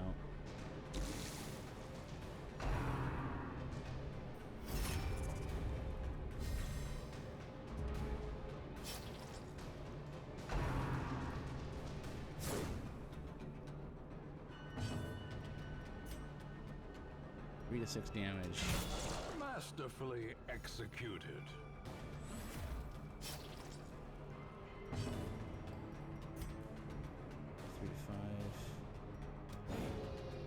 Dodge, are you serious? Grievous injury. Palpable fear. I'm dead. She can't do anything in the front row. Oh. Unless, nope. He lost the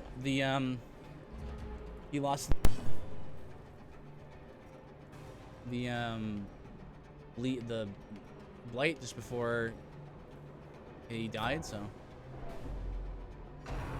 this is so dumb. I literally can't do anything.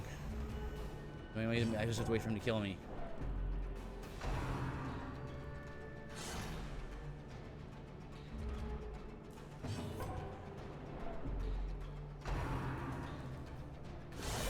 Mortality clarified in a single strike.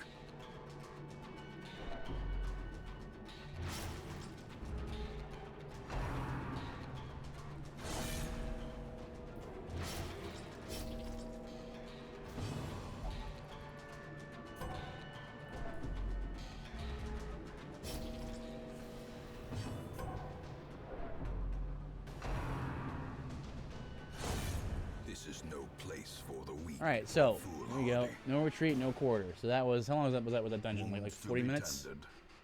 And there you go. Nothing in the show for that. So those guys are all dead. A fresh irritant. Let's see if we can replenish some of those guys with some level 3s. Luckily the stagecoach is fully leveled, so see, I lost a healer, so that sucks. We can get one of these guys back maybe. And a mighty sword arm anchored go with by him. holy purpose.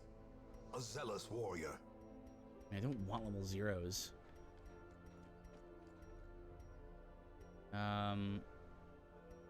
This is another thing, right? The game is randomly generating me characters to use, right? So you can replenish your ranks with people when people die, but I can't get back the characters that I actually wanted to use. So the game's like, here, have a highwayman. Do you want that? Like, well, I also had a handmaster that I kind of liked, and you know, like I already have 2 highwaymen. Do I need or 3? Don't I? Wait, 3, 2? I have 2. Do I need a 3rd one? I have to just hope that the game will give me healers, right? If your healers start dying, you just have to hope that the game will generate you healers, because if you get unlucky and you lose them all. Luckily, we're still quite a ways in here. We still have a good number of healers still. I'll take the highwayman. Elusive, evasive. All right, let's do some more maintenance on people here. Everyone seems to be fairly unstressed, minus this guy over here.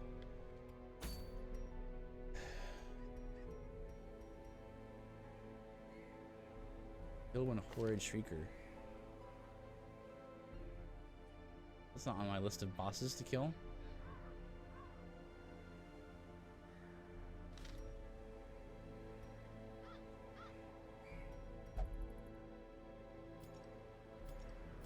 Can we do this dungeon?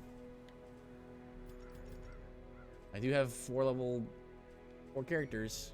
6 characters. Acknowledgement of the flame. Revelation -100 stress. Immune to death by Crimson Curse. Medium dungeon. And I guess we could do it now. May as well, right? We have 6 level 6 characters.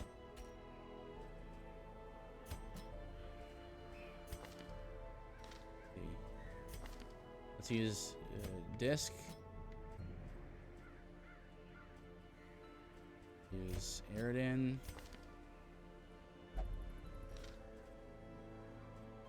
And we'll use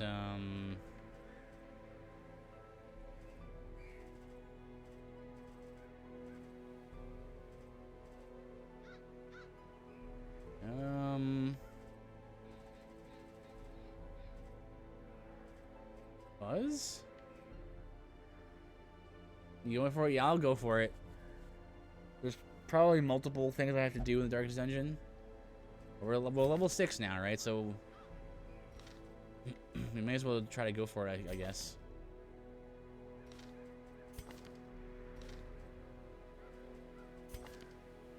I need someone who can be... I'll take Fuzz. Let's go. We lost so much money from losing all those guys. We lost like 50K.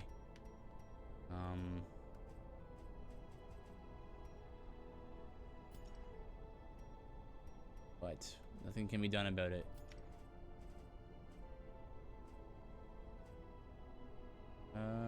Okay, I think we're max level there. Gear. We're max. Okay, so we're all prepared to go there. We're gonna go for the first darkest dungeon. If a darkest dungeon quest is abandoned, not all heroes are guaranteed to survive. Of course not. Someone must sacrifice themselves to hold off the fiends during retreat. So, if things don't go your way, because in the game randomly, remember again, the game is randomly doing the stuff to you, right? So randomly, if you roll bad, if the game gives you a bad roll, and you want to retreat, you have to sacrifice one of your guys who went in there.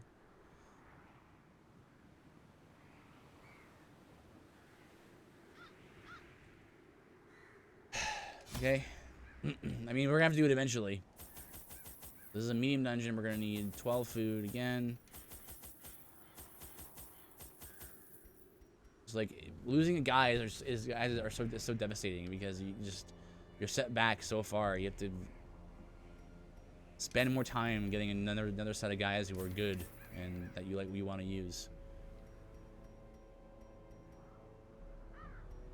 This is the darkest dungeon though, so I'm actually gonna buy 16 torches and 16 food. Or no, maybe 12 food's still good. I don't know. I don't know what we need.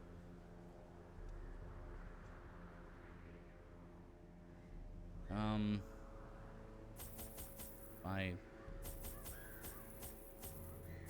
Whatever. Once again, the stars are right, and the manor sits at the very epicenter of cosmic unrest. Cultists rally to their twisted idols, and great gongs sound in anticipation of the coming sacrifices. Far below, life-laden shadows pulse to the unrelenting rhythm of a beating heart. Okay. Oh, it's just one room? Okay. The blood of the fallen flows ever downward along these titan spires. The creature fattens itself on your I failures. assumed it was gonna be like a massive dungeon. The medium-sized dungeon, but it's gonna just be the... What are these? What are these? Rapturous cultists.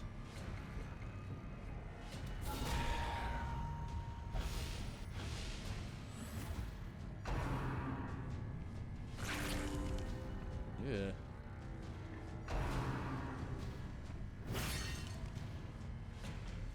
Cover? Yeah. Alright, so Fuzz is here just to give us, you know, dodge buffs. Because they're both unholy, which is good for damage for me. An unfortunate roll. Press this advantage. Give them no quarter. Oh, he can do it to himself.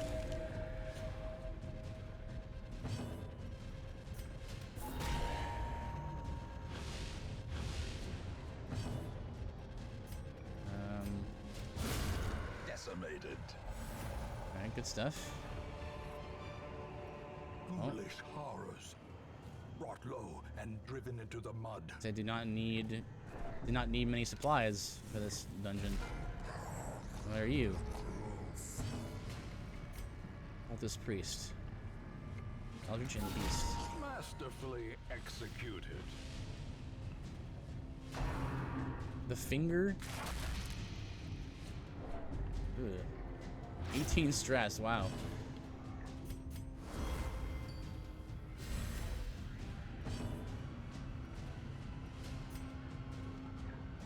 And 22. He's just tentacles. He's a tentacle man. As the fiend falls, a faint hope blossoms. The match is struck. A blazing Alright, so star what's is in here? born. We got. Oh, okay.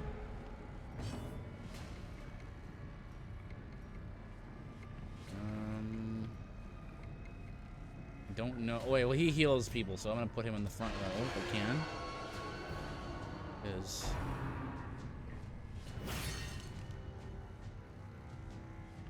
He's a problem character. Good dodge. We have dodge, right? Yeah. A little bit extra dodge.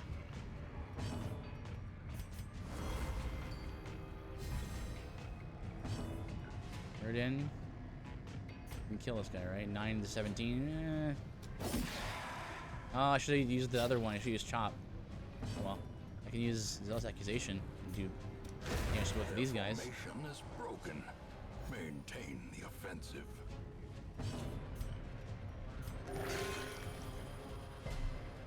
The heals from the occultist.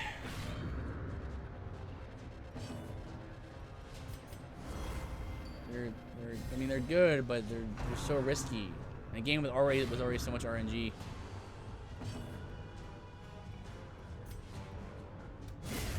Continue the onslaught. Should have used maybe Hugh there because he was going to kill him regardless.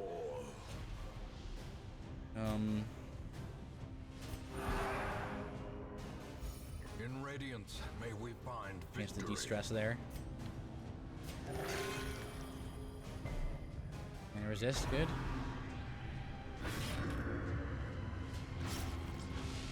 Diminished. I'm assuming this is gonna be the first of like many gauntlet battles, like a gauntlet style.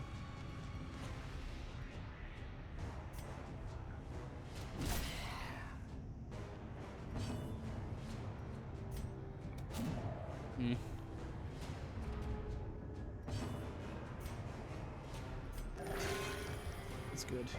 That's doubly good.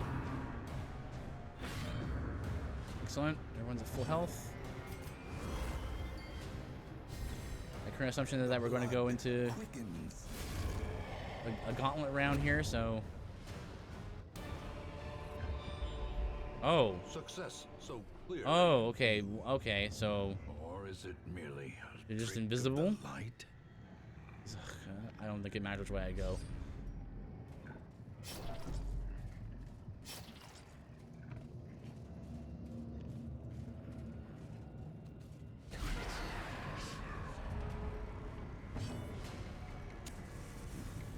Oh boy, two stressing out peoples.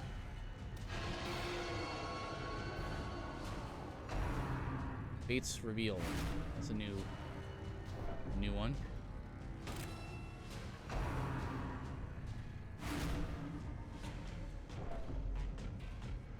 That's 20 stress.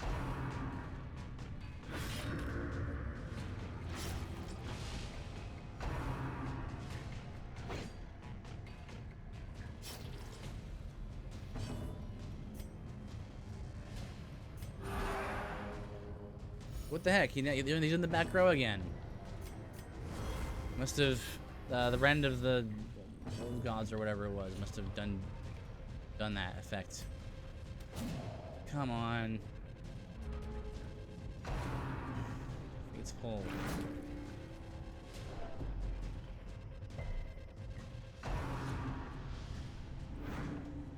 Okay, dodge, good. Ready for the new gods, it says actually.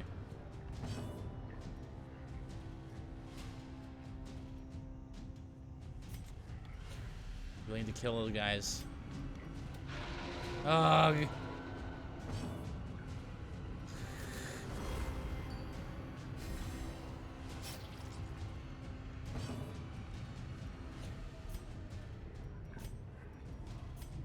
Eight to 15.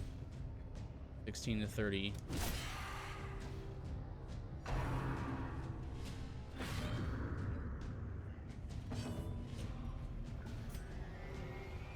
To 17, 71 chance to hit. Oh man, I was really hoping for down back 2.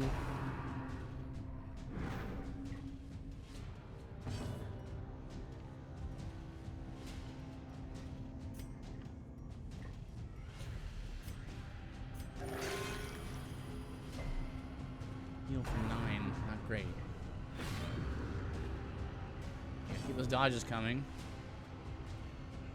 Can't use this second row.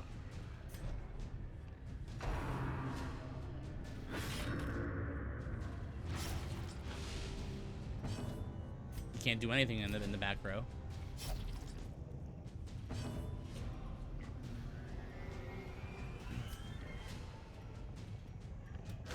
Confidence surges as the enemy crumbles. There you go, that's good. That's doubly good.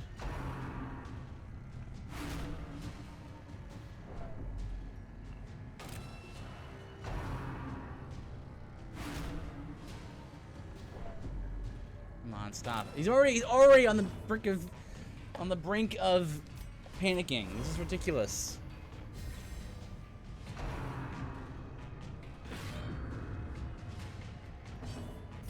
Can't do anything in the third row.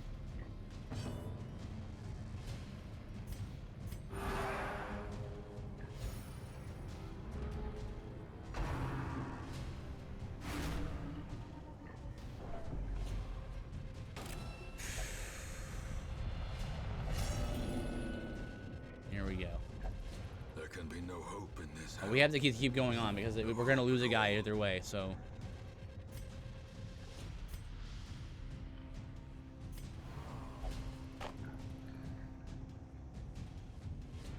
Okay, so he won't let me heal him.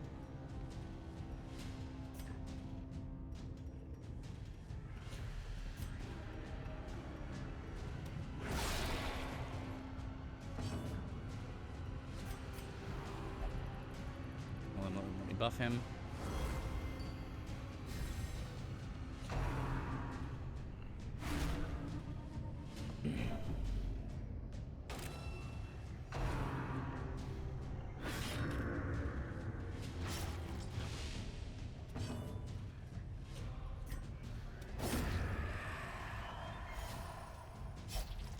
And now the true test. Hold fast or expire.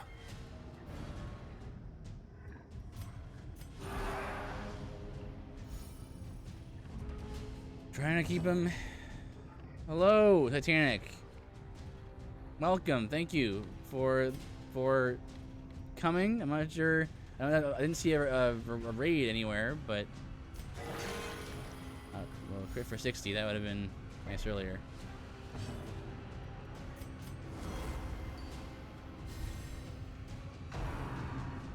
How are you? Hope you're well. Welcome to the stream. Kind of caught me at a rough time, as I think I might lose my my characters here. This horrible dungeon. But we'll see what we can do here. 12 to 22. The 6 to 11 with a stun. The chance is 73%. This is 140, so it's a good chance to stun. Like it could kill with this. Oh, there we go. There's the raid.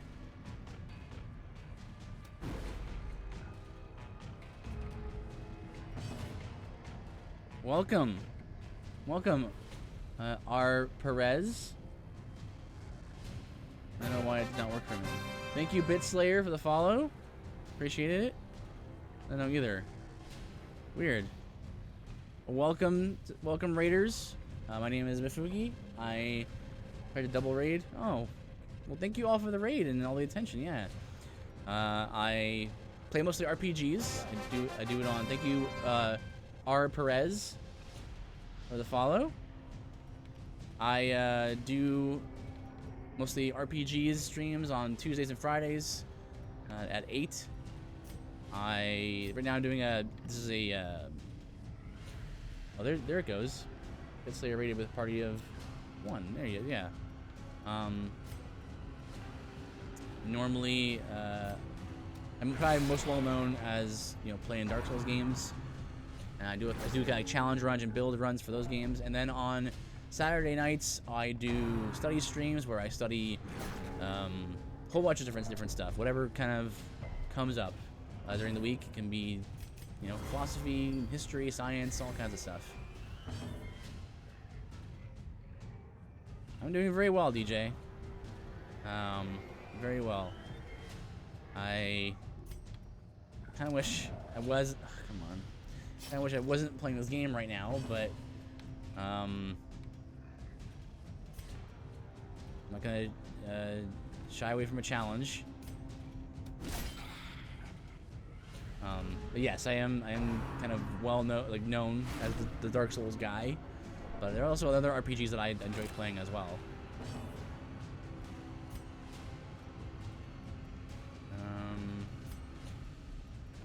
Anyway, I can hit him 2 to 4.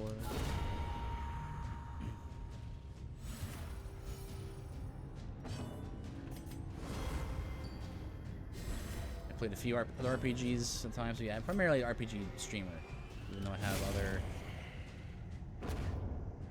I'm having a lot of emotions at the moment. Oh no!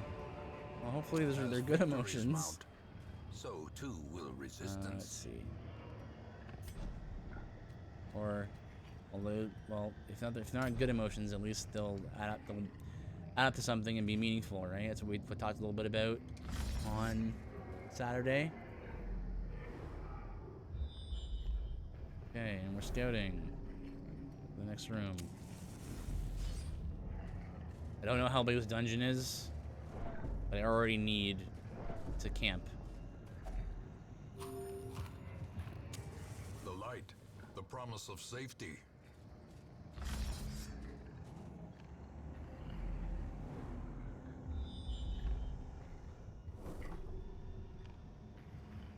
I'm assuming. Man, I should probably camp, because he's gonna die soon if I don't camp. I prayed for the first time on stream today, so there's that. Oh, interesting. Like, do you mean were you streaming, or like do you mean like in chat?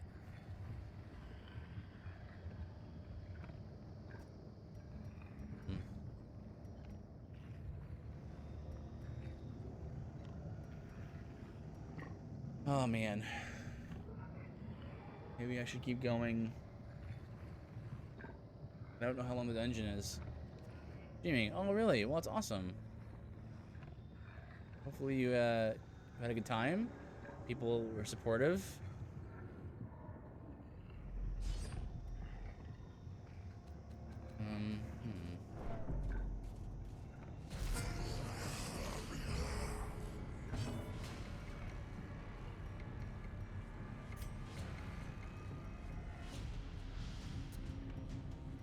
Okay, what do we want to do here?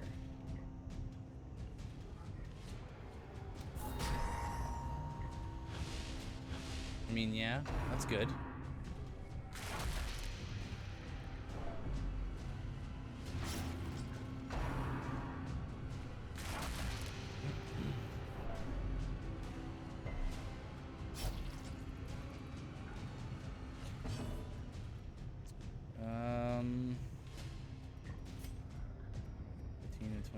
Six.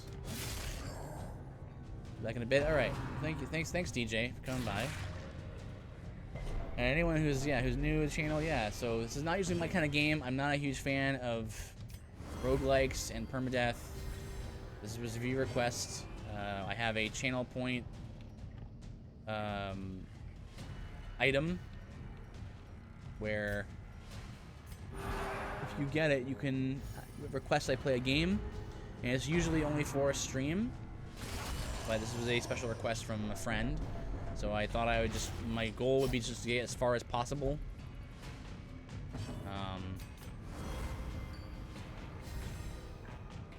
So, hey Yoshi.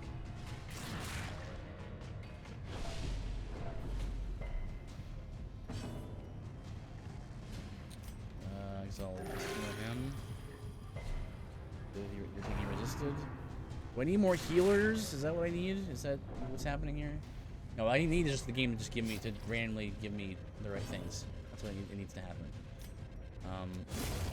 Like I need to not have my frontline fighter almost to heart attack levels of stress within the first 3 rooms of the dungeon. That's what you need to have happen. So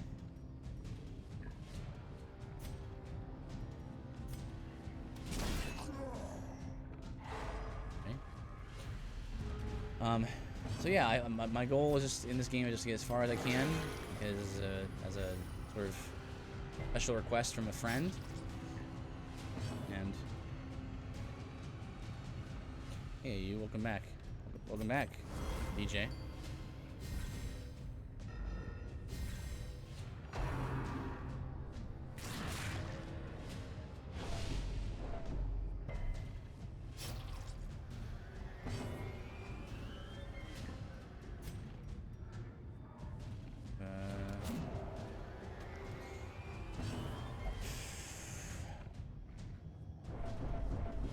Need a turn to de-stress.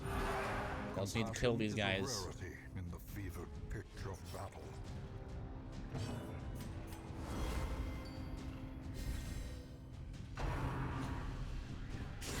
How quickly the tide turns. Well, that's gonna be that for my Grant, I guess, because he's gonna die here. Yeah, throw in those dabs.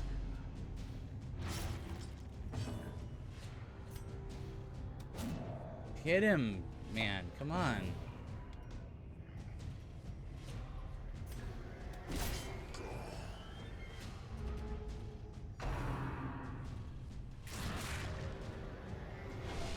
Injury and despondence set the stage for heroism or cowardice.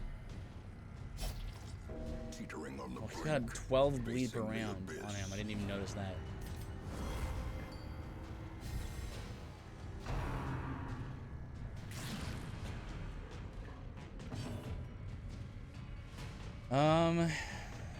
I need a chance to heal Obliterated. my stress off of Airden as well. He's on the brink of heart attack. I need to As the lower light his gains stress. purchase, spirits are lifted, and purpose is made clear. Okay.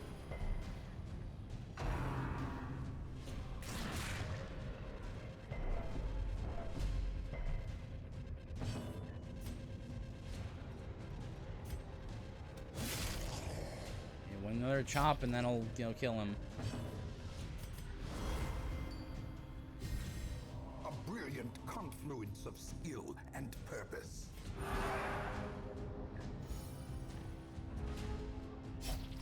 A hand's breadth from becoming unwound. Keep buffing their evasion. Killing him off of death's door.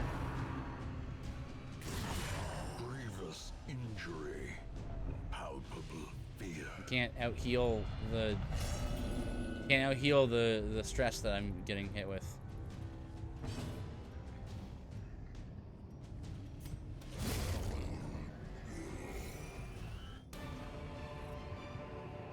Seize this momentum. Push on to the task's end.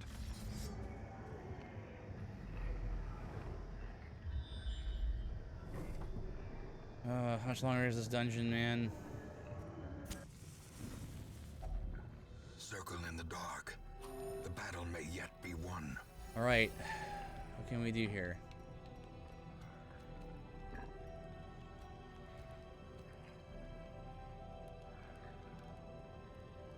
Rip Octopus guy? No, this guy was definitely not our friend, because he's gonna kill all of our best characters. I'm gonna have to grind them all up again. Nice emote connections there, DJ.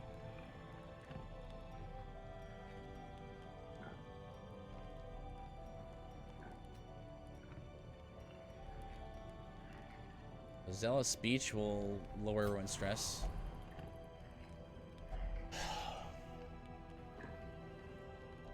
Unless the game randomly decides to not let me do it, and then use up the resources that it took to use it, so that way it doesn't do anything.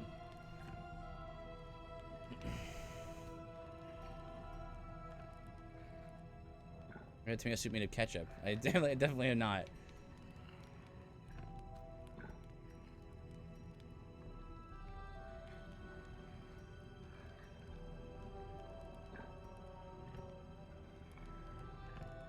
Game is just random stuff happening in the game, the video game. It's the most irritating thing.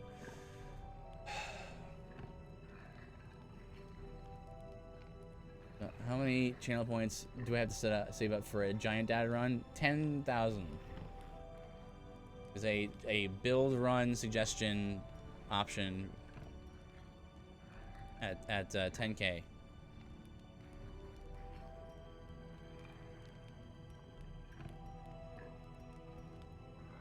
Oh, okay, so remove around the debuffs. Minus stress for the companion.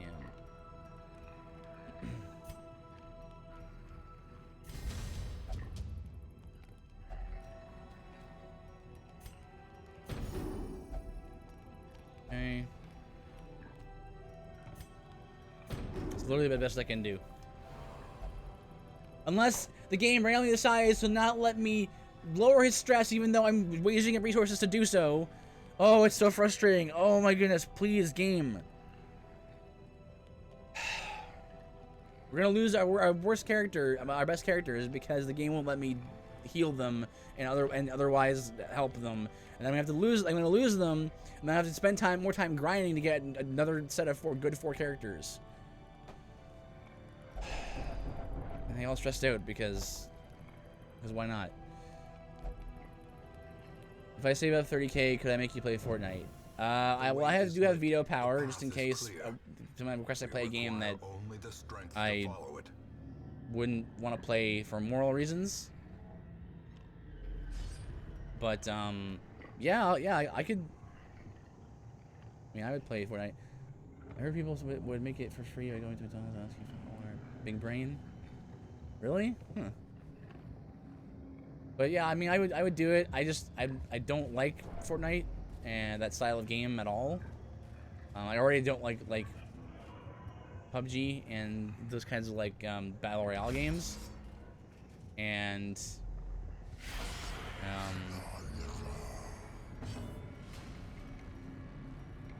you know, it'd probably be a single stream of it.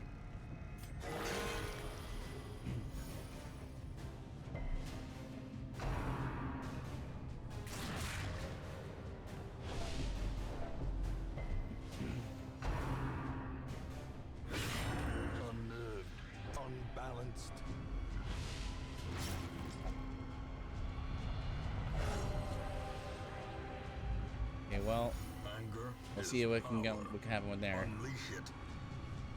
Wait for that VIP swag. Yeah.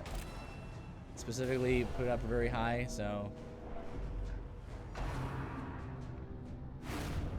Another life wasted in the pursuit of glory and gold.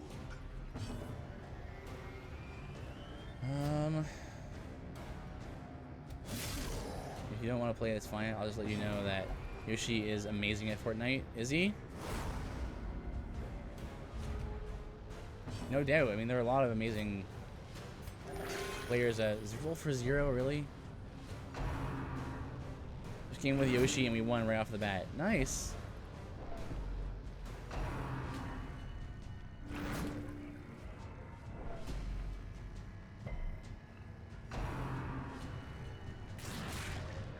I'm not sure what else to do here.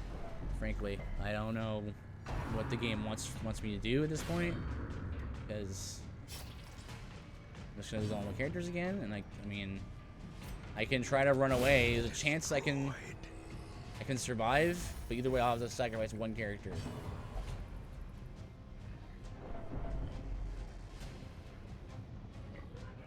But yeah, Fortnite is not really my kind of game. I'm not really into third-person shooters.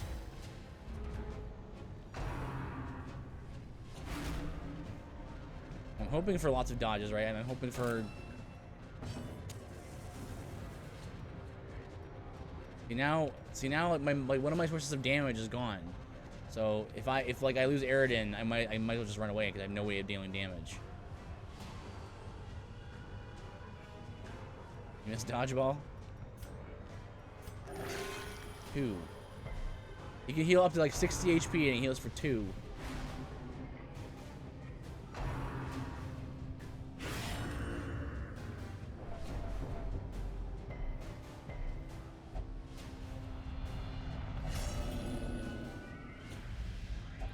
Alright, I just gonna run away then. This is not gonna work. I failed to retreat because everything about this game is random dice rolls.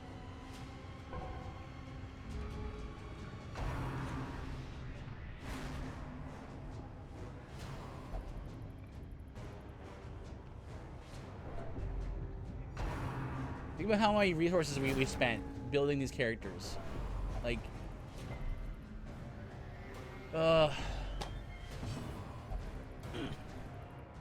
just don't get why what people see in games like this that have failed. That just have random stuff happen, and you can maybe get a heal out, and then if I can get a chance to heal on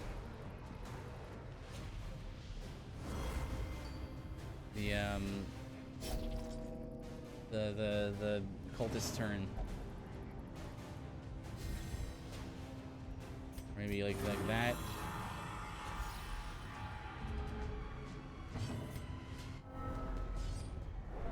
Okay, so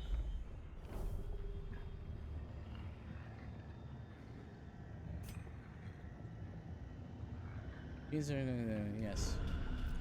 Great adversity has a beauty. It is the fire 25 that gold. tempers.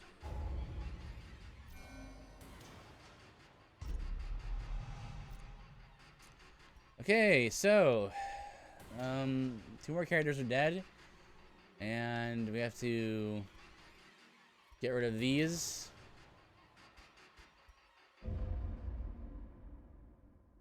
Keep pressing. I couldn't attack. Only one character I had left could attack. A sanguine memory to me. Other 2 characters had one was all buffs, and the other one was had like a couple of attacks, but only did like 5 damage or so. Yeah, Grant finally died. Grant was with me the entire game. Oh.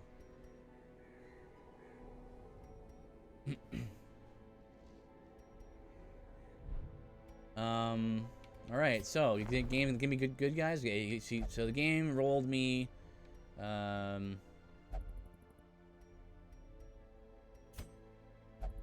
take this Vestal, and I'll take this Leopard to replace Aridin.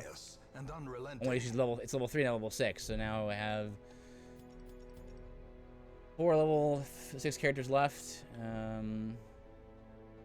and not the proper series of character loadouts anyway, so I have to go back to the dungeon, to the other dungeons, and grind those guys up again.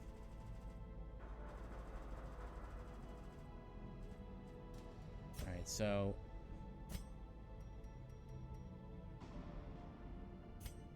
get rid of that.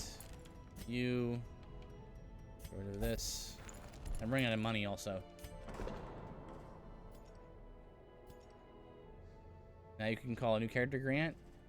Well, I figured what I would do. I would just have only one character call. I can name someone Grant, like the name Grant specifically.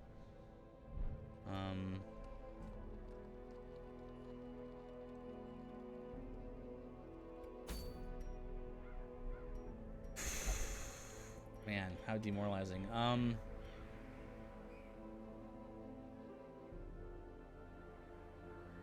So take look at 2. Yeah, you can do that.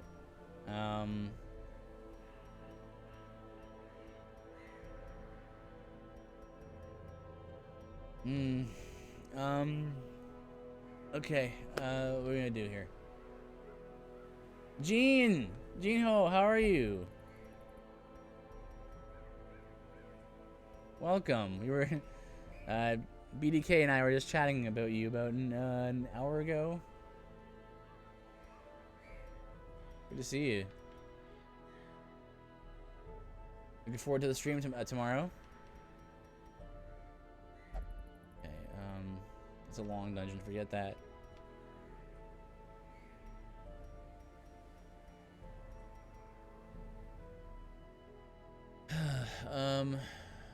It's a long dungeon. I guess I'll do this scout one, the short one. It's a medium, so level some of our lower level characters here. And make sure. Well, we'll do what Yoshi said. We can do that.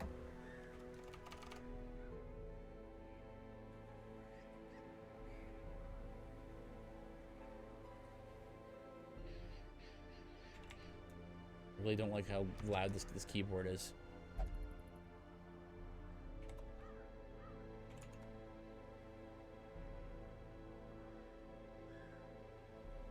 Oh. No, yeah. Let me go for a bit. I need some rest. I've been feeling pretty sick today. Oh dear. Well, have a good one. Take care of yourself. Be well. And well, hope it was only about how bad at the I am. You're not that bad. I was saying to BDK that that overall, we're gonna show us the true class cannon build here after this. Yep. I was telling BDK about the build, and basically, Kobe beef. You can make a build so strong, Dark Souls 1, where you can like probably two-shot most bosses. I think probably the most burly bosses in the game will die in like 6 or 7 hits with like a fully decked out glass cannon build, which is a lot of fun. A lot of fun to be had there. All right, man, can't believe we're gonna have to level more guys. Why didn't you tell me about any of this?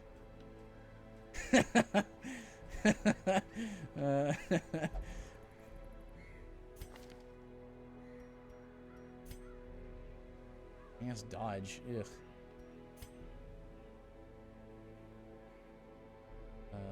He's gonna need advancing duelist advance.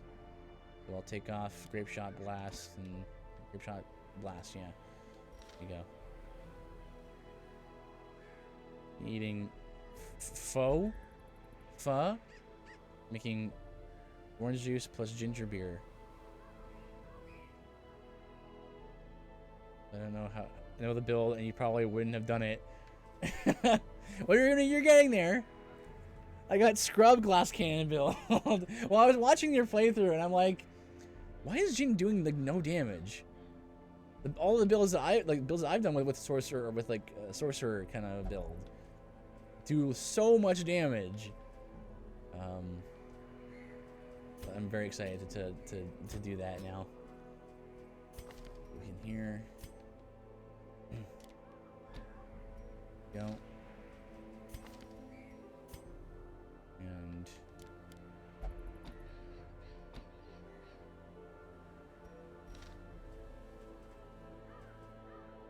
this is the second row. I need someone to go into the third row. Let's put him in there.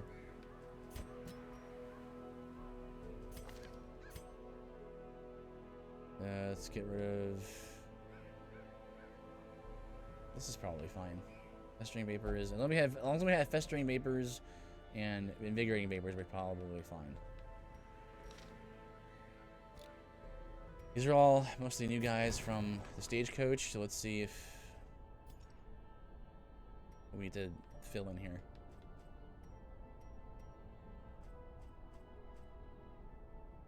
That's all fine.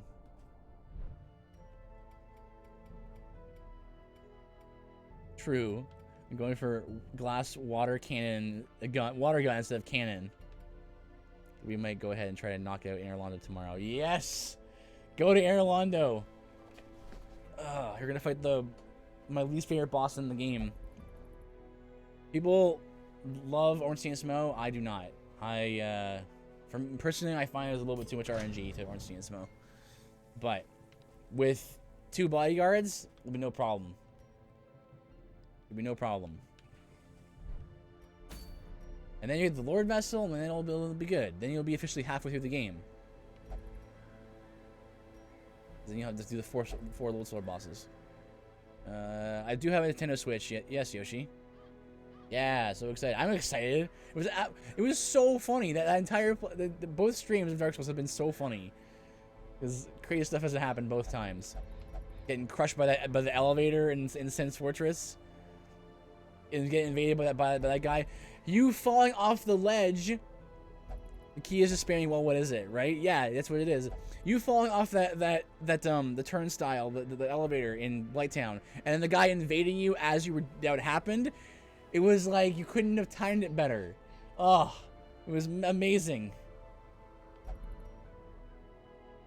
You're a natural, yeah, you are a natural comedian, especially when you panic. And you're just like, oh, oh, oh. Oh, that was great. Alright, so we need... Have you ever played Dwarf Fortress? No, I don't think so. Doesn't sound familiar.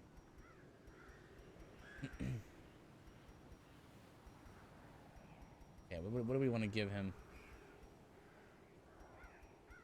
Wonder if did I lose my my trinket that had like the if I had it or not. I need to put to highlight all the panic moments and put it on YouTube. I mean, they are some pretty funny moments, and the great thing about it is like BDK and Nate, they really play off of you really well. Like they riff off of you really well, and then you riff off of them, and it's a good synergy. All right, let's see. Can we work by character class restrictions? I was thinking panic montage and or death montage. Those deaths are amazing. So.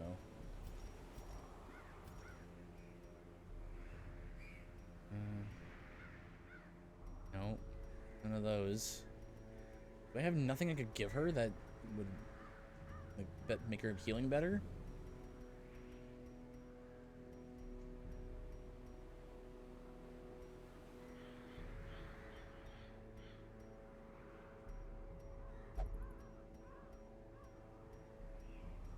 Healing received. Because we hate each other so much.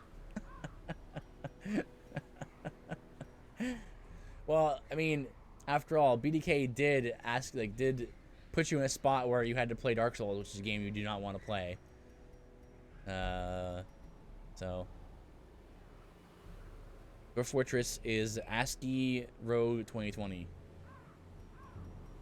So it's right. So it's like Rogue. Not even like a rogue like the original Rogue. I get you. No, I've never. The name sounds vaguely familiar, but no, I've never looked into it. I guess I don't have any way to improve her healing. Is there like a stun chance, trinket at all? Maybe. Attack minus speed. Healing received down. Bleed resist. Damage and accuracy up. Yeah, but it's been fun since I don't have to play the game alone. No, I mean it's really great. I love the way Dark Souls is designed, where you can just Dark Souls is designed to just be like a co-op experience if you want it to be, right? And the game doesn't chastise you very much for doing that. Outside of needing humanity and to reverse hollowing, or needing an Ember in Dark Souls 3 or what have you. The games are not really necessarily designed to be the hardest things in the world. Like I said in chat, right? It doesn't really matter what you do. The game gives you a scenario, and the game lets you keep all your inventory, and there's no permadeath or roguelike elements, so it's just like the game's like, here's the situation, use whatever tools at your disposal to figure it out. If you want to, run back halfway across the map to where guys will de-aggro you, and they slowly walk back to where their spawn points are. You can do that. That's allowed, right? And they changed it to be non-ASCII in the Steam release. Really? An ASCII art game would be interesting. Yeah, thanks to Mr. Jackpot, I got tons of humanity. Yeah, you had like 9 twin humanities and like 8 regular. So you're good. Oh yeah, and look at your bodyguards too. Like prepare, like even like giving you doing purple moss clumps. Like BDK had like 2 or 3 available for you. You hit Gene strategy right on the head.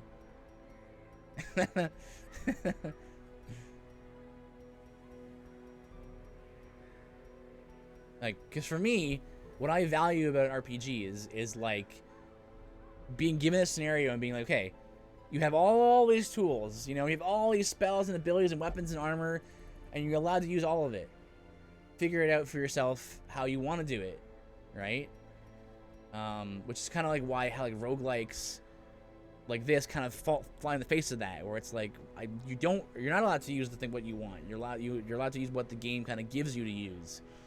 When, you know, Dark Souls exemplifies that kind of thing where it's like you just have so many spells and weapons and armor in that game, and it's all viable, right? Like there is no best weapon in the Souls game. You know, I think BDK was asking me like about an hour ago about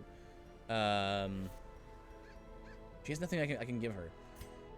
He was asking me about what's better, like Sunlight better overall, Sunlight Blade or Dark Moon Blade, and it's really a situational, right? It's a perfectly balanced game in the sense that everything is possible to use and is viable to beat the game with, but it's just a matter of like what little, you know, improvements you want here or there. It's a very, very nice system. And there's no way I'd have survived the poison on my own. Yeah.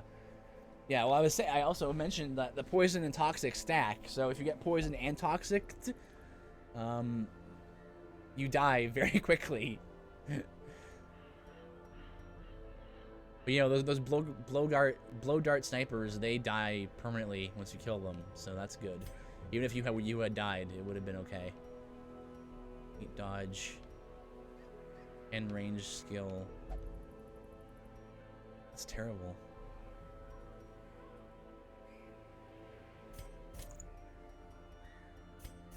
Do that, I guess.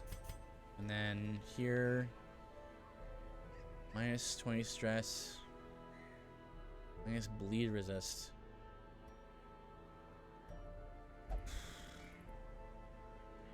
Sure, let's go with this and this.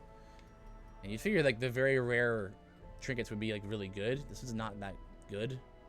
It gives you minus bleed resist.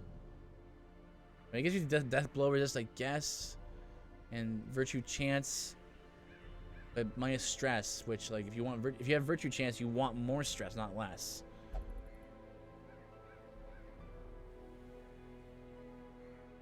So kind of back to square one here. Not exactly. I'm like back to square 2. I'm only partially set back. I have a team of.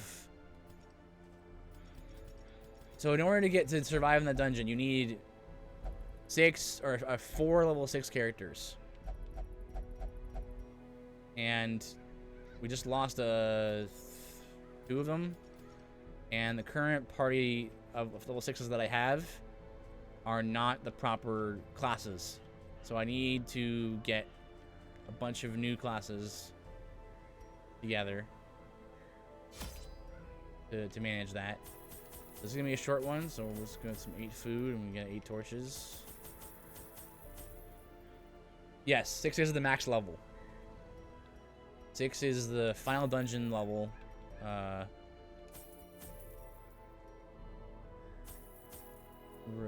Stuff, so. And you have to finish a dungeon, otherwise you don't get experience points. So you can have finished like 90% of the dungeon, But if you have to escape because you're getting killed all of a sudden, which happened to me, I think, twice, the game will randomly roll stuff, right? So, like, if you going along fine in the last room of the dungeon, you're getting absolutely destroyed, and you have to run to save whatever guys you have left, you get no experience points. It's just like everything about the way the game is designed is designed like that, where it's just designed to. So much of the game is designed to like waste your time, like think about how the amount of resources that I used to make those level 6 characters as strong as they were, and the game just randomly decided to roll that my frontline fighter got super stressed out and I couldn't do anything about it. So it's like it's just really aggravating, because in the Souls games, right? Like everything that happens is like, okay, yeah, there are traps and there are ambushes, right? But once you see the trap or the ambush, you know it's gonna be there every time. It's consistent, and eventually you learn and you get better at the game, and you learn where things are. Here I just feel like I'm just hoping that the game will be merciful to me and not put me with up against bad RNG.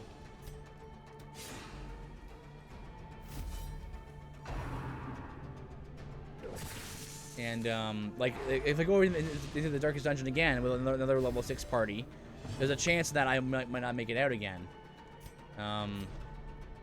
Like last time.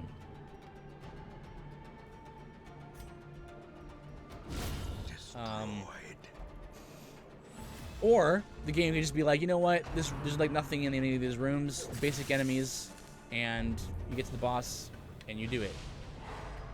And just the lack of control is bothering me when I usually play games that involve a lot of learned mechanics. There's a distinct sense of mastery when you play a Dark Souls game and you know where all the traps are, where all the ambushes are, and the moveset of a boss, right? So Gene, you were fighting. At first you were panicking while you were fighting Quelaag, while the other two stooges were doing well. What is it? And you mentioned like, oh, I remember Mifuki like telling me how to fight it, but also Oh, that was funny, because you were panicking. You were like, well, I remember him telling me like if you fight him this way, then you can kill him easily, but kill her easily. But also, I'm panicking and scared that I might get hit, which is understandable. But it was the reason why I can just like stand in a boss's face and just be like, yeah, I'll just stand right here, no problem, is because I know that that's how her AI works. So it's all about like manipulating their AI to do what you want them to do, right? Brain said it and I forgot everything. Yeah, if you just stay by your head, like she can't hit you with her sword because it's too long. But panic does happen a lot in those games. No, I don't blame you.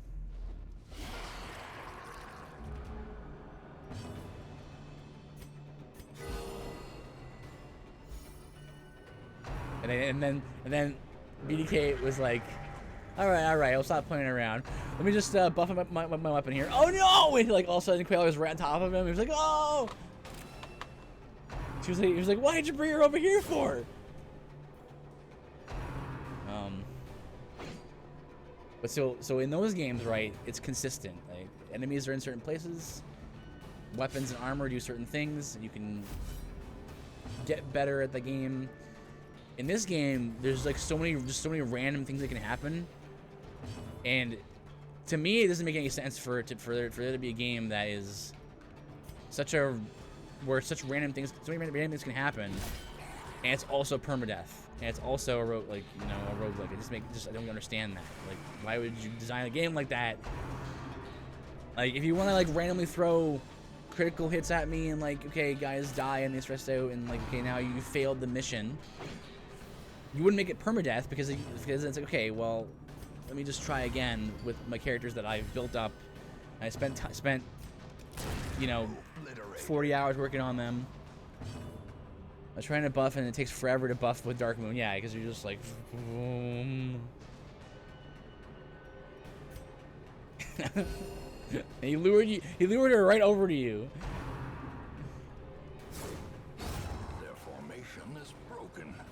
Maintain. For the sake of being hard, apparently people like it. Right. It's like, I think this mod the game with non-permadeath.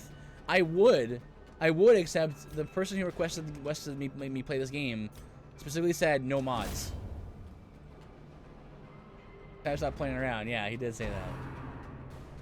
So I'm respecting the wishes of the requester to not play with any mods, but I would absolutely mod this game super hard if it was like a free for all. Because there's something to this game. I'm not gonna like say it's a bad game. It's not. There's something to the game, like to the way that the combat flows and the different abilities that work depending on what row you're in. Like that's kind of a cool system, right? But what takes away from it, the tactical nature of things, is that stuff just randomly happens, and it's just deal with it. Brilliant confluence of skill and purpose. You know, I like turn-based combat, and Jinho, you seem to like it as well because you know you play through. If you play through like 38 hours of Persona 5, you have to like the combat, right? Can you mod the game into a Pokemon game where you can catch the enemies? I mean, I would do that in a heartbeat if I could. Onslaught. Destroy them all. I have done something like that for Divinity Original Sin 2, where I installed a mod. I installed so many mods in that game. If you guys haven't played Divinity Original Sin 2, it's such a good game all on its own, but that game is like one of the best examples of how to like make a game that can support mods and really support them really well. Because like most people, when they think of mods, they think of Skyrim, and that game is such a chore to get working with mods. I find, but like Divinity Original Sin 2 is such a good game in its own right, and it can support so many mods at one time. I currently have, I think, 90 mods installed in Divinity Original Sin 2. Works flawlessly, without a problem. Dimi's on my list of games to play. Dude, gotta play it. It's so good. I'd love to watch you play that game. This again, part of the RPG kind of thing is like watching how someone, their play style, right, and kind of seeing how they would, you know, deal with certain encounters and stuff, and their build is an important part of that. Ennui. Okay, so now he's got a disease. What's that? Okay. These hunger checks is another thing. So like in this game you bring in food, right? And you have to kind of like roughly guess how much food you'll need. So every time, randomly throughout the dungeon, you can get a hunger check where the game is just like, your characters are hungry. Do you want to have them eat? And you know, they each take a piece of food. So right now I brought in 8 food because usually short dungeons require, you'll have about around 2 hunger checks on average, right? So right now they just got a hunger check, so they're gonna have 4 more food left for 1 more check. Sometimes the game will just be like, you know what? Even though you just ate, and then like one room later, the game will be like hunger check, and the game's and you're like, I don't have any food left. The game's like, oh well, I guess you're gonna starve and stress out and lose HP. What would you say is your go-to playstyle, Mafuki, when it comes to action RPGs? So, the cool thing about the Souls games, I think I mentioned this before, is like how they are kind of turn-based games. Without tools of iron, you must rely I on like flesh and indefatigable that purpose. they're not like hack and slash games. They're games where you do have to be thoughtful about what you do in combat, which is what I like about turn-based games. So I guess my go-to action RPG is the Souls game, because I believe that it's a perfect blend of turn-based and action. If you break down the combat to its basic components, laden with loot, the Souls games often low are on supplies. very good, very quick turn-based games.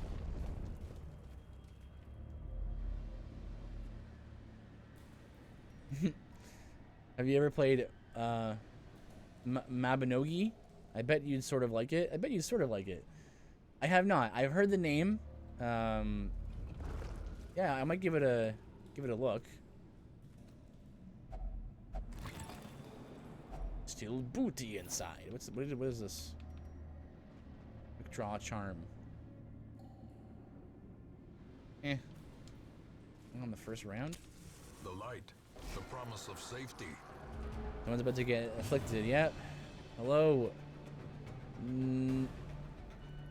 Mackie Donalds. Yeah, we just lost about 6 party members. We lost 4 in just your average dungeon in the Cove, and we lost 2 more trying to attempt the Darkest Dungeon. So that game is still around. That was like a 2003 game, no? I don't know. Was it, Yoshi?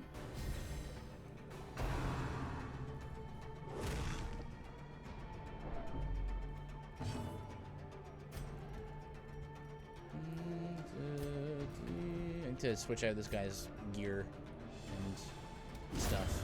Decimated. Yeah, it's on his death throes, I think. Aw. That's sad. All those people who enjoyed that game.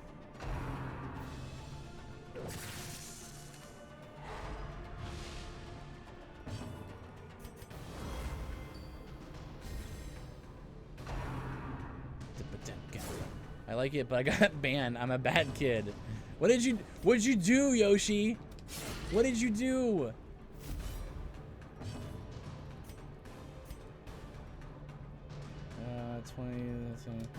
Press this advantage. Give them no quarter. What bad thing did you do? If you ever wanted want tips, ask away. I've beaten Darkest Dungeon on Stygian and Blood Moon. Always happy to give tips to new players. Fun fact, only 3% of players according to Steam charts have beaten Darkest Dungeon. How do you not die in the Darkest Dungeon? How do you make the game not randomly roll things so that you don't die? That's what I would like to know. Because it seems like random stuff just happens, and you just gotta deal with it. And so, you know, I thought I was prepared. I had six level characters, four level 6 characters. They were fully leveled and fully geared. Mitigation and planning. But how do you plan for things that just randomly happen? Like, I didn't know what the dungeon was even in the dungeon. Bringing things in your favor, right? Yushi says, I use a macro to transfer gold into the bank 1 by 1 to avoid the bank fee. Is that bank fee? That's annoying.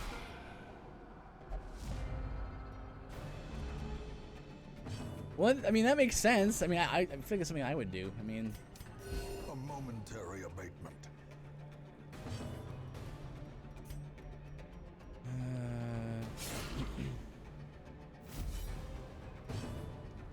question's a bit too broad for a precise answer. I understand.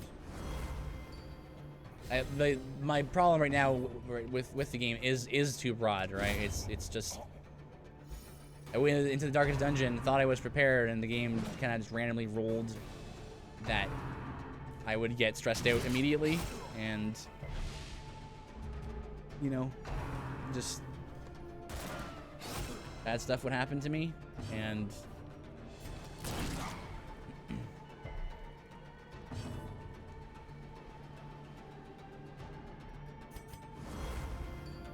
how do you plan for a meteor shower that only hits you because RNG? Oof. And a D&D game I watched yesterday.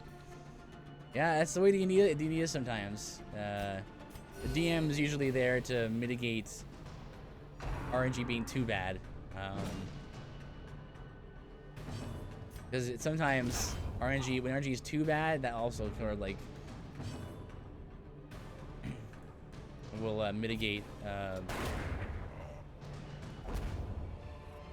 sort of the A trifling less victory, interesting but a victory deaths and nonetheless. stuff. Maybe your tip is to learn about stun. Stunning only means they don't get to act, and you can dictate who goes what, who does what, and when. Right. I should. Just remind me. There's an option in the before the game starts where you can choose to have corpses on or off. It was sort of removed in an update, but then yeah, it's still an option for those who want like the sort of like the original experience.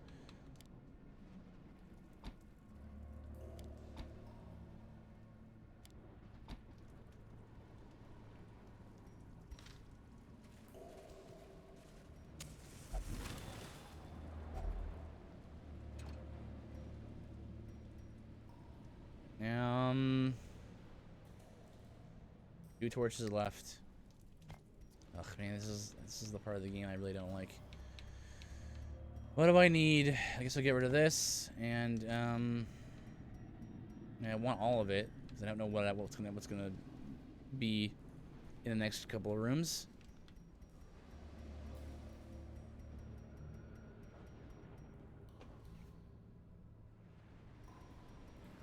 I want the herbs for in case I run into a coral. I need torches though.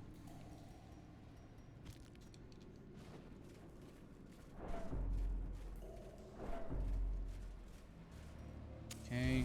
As the light gains purchase, spirits are lifted, and purpose is made clear. Okay, good. Look, we're pretty much done here. He doesn't work on this door anyway. Inside. Vestal and Crusader both have stunning abilities. And if your Vestal isn't healing, try having her stun a target to prevent it from hurting someone else, which is indirect healing. Yeah. Yeah. Usually is spending time healing, but I do occasionally use her for stuns when I can. It doesn't matter now. We just go right in here.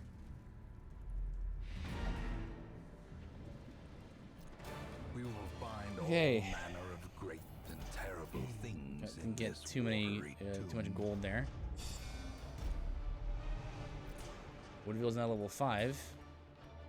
We got disease to cure, no, 2 diseases to cure, and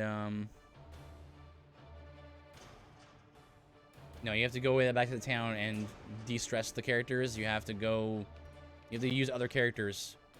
That's kind of what I was saying earlier about how like the game, you just have to roll with what the game what happens to you. So, you know, it's not a matter of using characters that you actually want to use. It's just like roll with it. Roll with what you got. That was not that big a deal. I might leave her out. -1 speed below 50%. And again, I don't have much money to even fix all this, so I guess I'll cure the diseases. A fresh irritant to some, a sanguine memory to me. 1,000. Everyone got relatively unstressed there. So Fuzz and Disc are still stressed out from their journey into the darkest dungeon.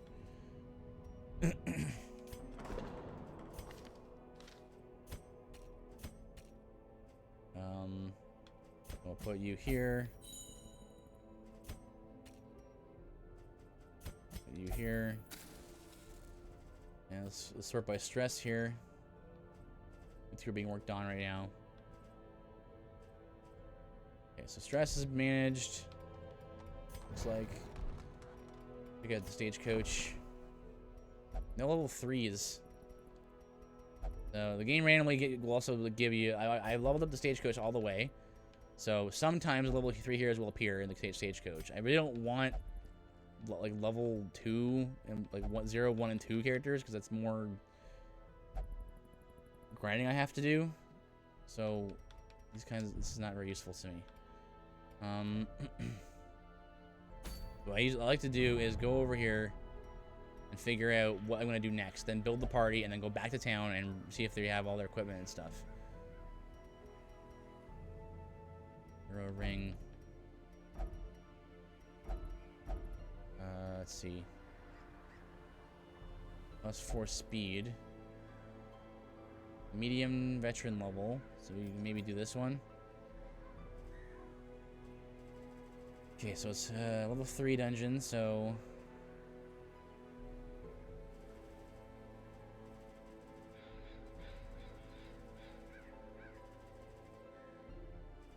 should we take our level 5s and go in there and level them up?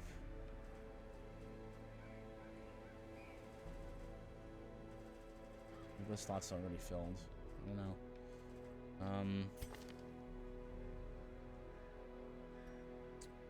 This tactician. Well, I should probably take him because he's always a Warden's tactician. And must be in the first round. He's more of a melee focused one. What else do we have? We have the no, because I need someone for the third row. Third row I usually save for like the bounty hunter or like the hound master or something, or the jester. Let's take the jester. Okay, party is composed. Get anything we need here. Okay, luckily, it looks like most of our guys are up to date now, so that's good. We really need the money. Sharpening sheath. Melee skills, bleed chance. That's also really good. Both of those seem good.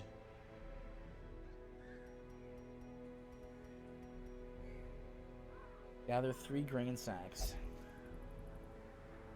Because I don't think I've seen this sharpening sheath yet. So it's deeds. Wait, I don't think I really need deeds. Oh, maybe I do. No, I think we've done with the deeds. Well, let's just go with this because I want to get... Okay. Now we have to go... do our trinkets. Anything that you can use. 20% healing received. Withdraw. I still don't have an abomination. They're just not appearing at levels that I want them to be at. Alright, we'll go with this. And sure, let's go with that. Okay, now we can go. Medium dungeon, so 12 food. 12 torches. Double key. This is the Warrens, so bandage. We'll go with that. Bandages, you use bandages to interact with the boards with weapons on them, so you can like wrap your hands and so you can interact with them without hurting yourself. Even the fiercest Okay, so gather 3 grain sacks. This is another bad layout where you're like in the middle of the area. Or like if you look at the map here, I ended up in the middle, which I don't really want. Because the sacks can be anywhere, so I guess I'm gonna go up this way first to the east. Well, there you go. Bandages.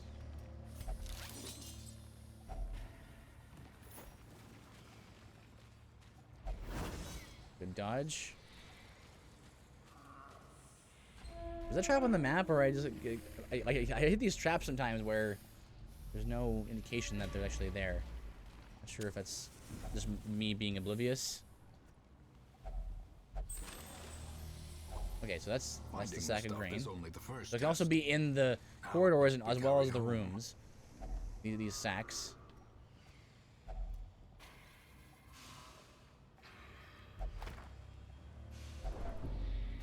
You want to purge Solemnity, Chop, Revenge on Leper. Purge and Revenge boosts his accuracy stat, which is his weakness. Typical Leper strat for trinkets is accuracy and or damage. Sure, let's see.